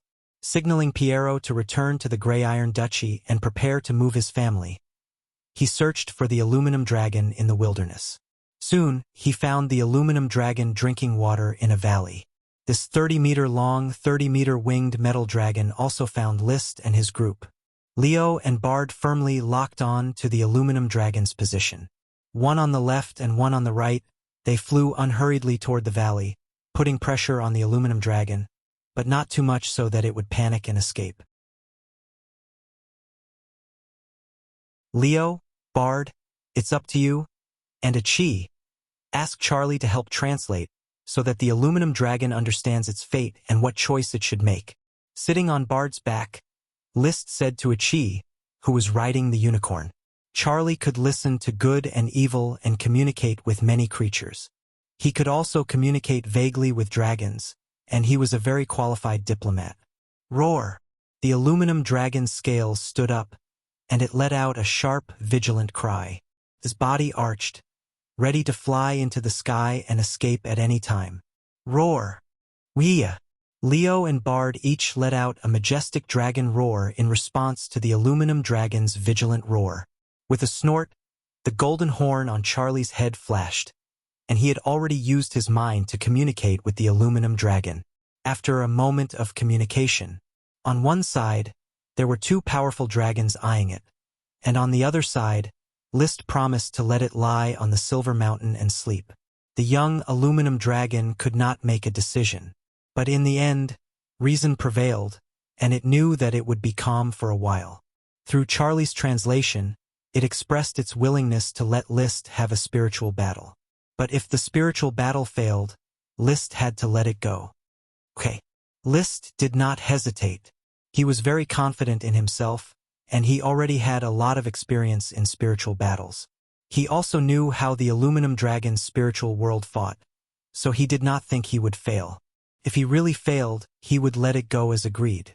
He could wait for it to leave, then capture it, and try to use the enigmatic dragon soul fruit for a second spiritual battle. In short, after persuading it with kind words, and without a dragon-slaying battle, Liszt successfully got the opportunity to have a spiritual battle. Taking a deep breath, he jumped onto the back of the aluminum dragon with a slightly resentful look, and walked step by step toward the exquisite dragon tooth platform. His feet stepped on the bumpy part and he sat down. In an instant, a wonderful feeling came, and he had entered a sparkling silver world. Begging for monthly votes. Please remember this book's domain name, 9 Heavens Divine Emperor Mobile Version.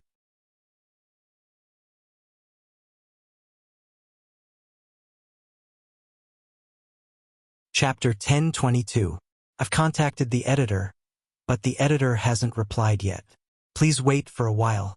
How depressing. DeLong is dead. DeLong is dead. Exploding. Currently typing. Please wait for a moment. After the content has been updated, please refresh the page to receive the latest update.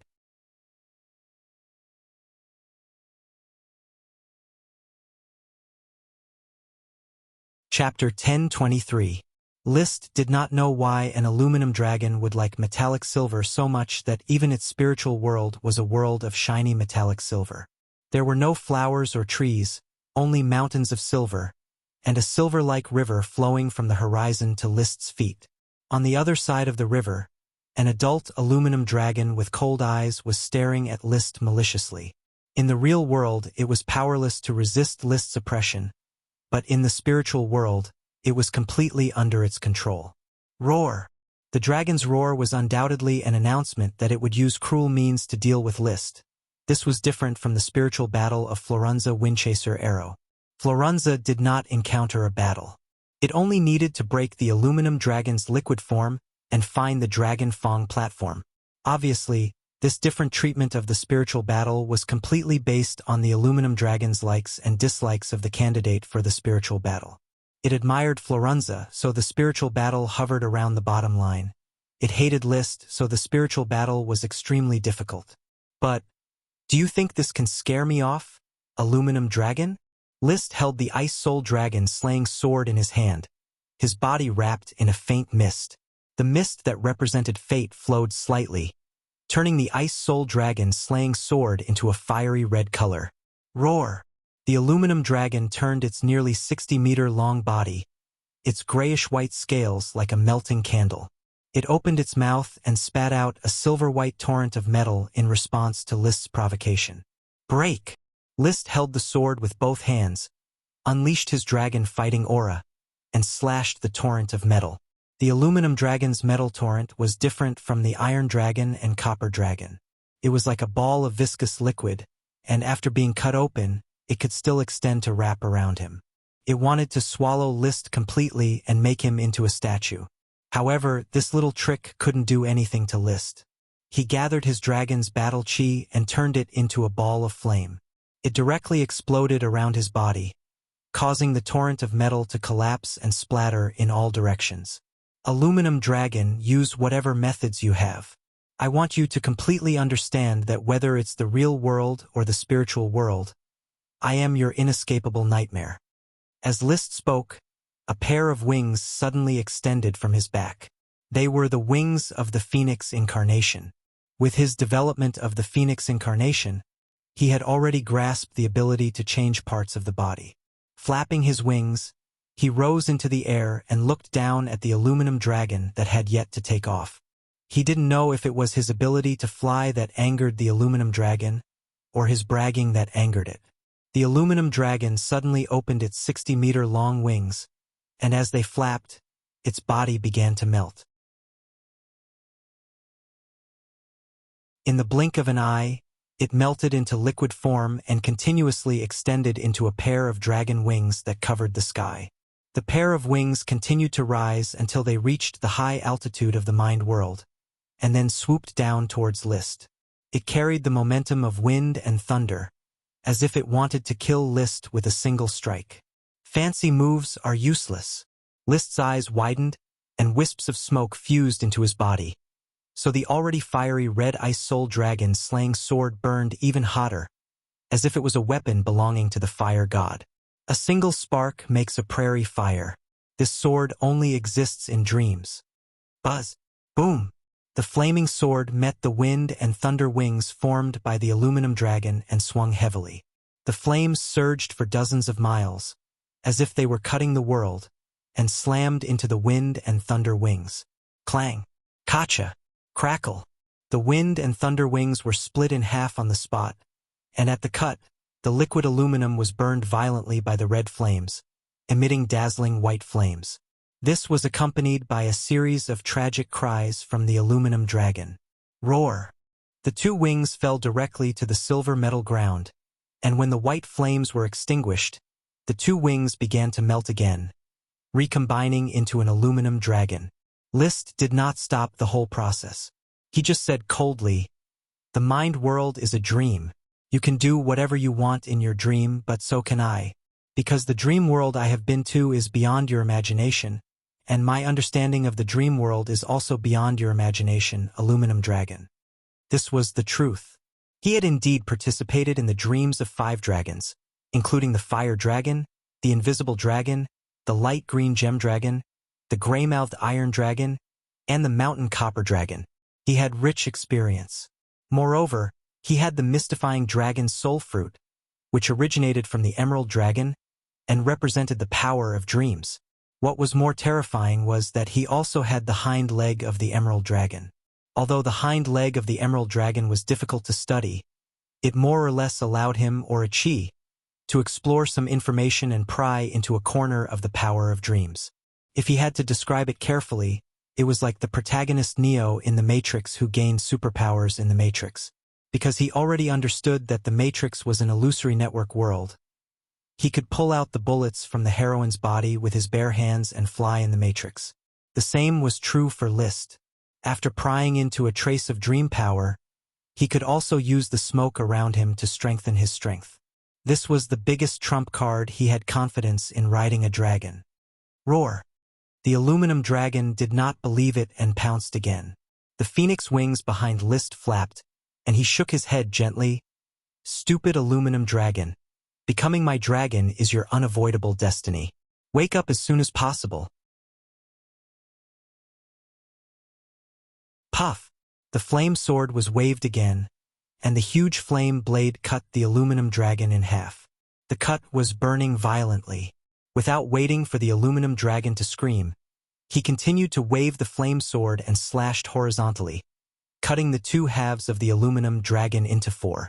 The 4 halves of the aluminum dragon fell to the ground, and soon fused into an aluminum dragon amidst the screams. It panted and stared at Liszt with a solemn expression. Still not convinced? Roar! Of course, the aluminum dragon was not convinced. Its meaning was accurately conveyed to Liszt. Defeating it would not win the battle of the soul. He had to break its liquid transformation, find the dragon tooth platform, and ride on it. Immediately, it turned into a ball of liquid metal and sank into the Silver River, becoming inseparable. This is indeed a bit difficult, but it won't stump me. List felt that he was now like Erlangshun, who was fighting with Sun Wukong in the art of transformation. He had 3 eyes on top of his head, and even if Sun Wukong could change 72 times, he would not be able to escape his eyes. If you hide, don't blame me for holding back my big move. Screech! With a phoenix cry, List had already turned into a divine phoenix made of flames and arrived above the Silver River. He flapped his wings and shook off balls of flames. Soon, the entire Silver River was shrouded in flames and burned continuously. When the temperature exceeded 660 degrees Celsius, some of the silver suddenly melted into liquid, not metal silver but metal aluminum. The melting point of silver was 962 degrees Celsius, and the melting point of aluminum was 660 degrees Celsius. It only took one change to distinguish between silver and aluminum. Among the 5 elements, fire subdued metal, and List completely restrained the aluminum dragon. Roar! The aluminum dragon, which had no choice but to reveal its tracks, could only reluctantly reform into an aluminum dragon. At this time, List had also returned to his human form and landed directly on the back of the aluminum dragon. While the aluminum dragon was struggling, he accurately found the position of the dragon tooth platform and sat down smoothly. This time, between the human and the dragon, they completed a true spiritual connection, and their consciousness and thoughts were connected. List could feel the aluminum dragon's grievance and helplessness at the moment, and the aluminum dragon could also feel List's high spirits at the moment. The emotions blended with each other, and finally turned into a loud roar. It flew toward the glittering silver sky, and in the blink of an eye, it had passed through the dazzling silver light. His vision changed, and he returned to the real world, smelling the familiar smell of the wilderness. There was no longer an adult dragon with a wingspan of 60 meters under his butt, but a young aluminum dragon with a wingspan of 30 meters. On the last day, Lao Bai begged for monthly votes. Thank you very much.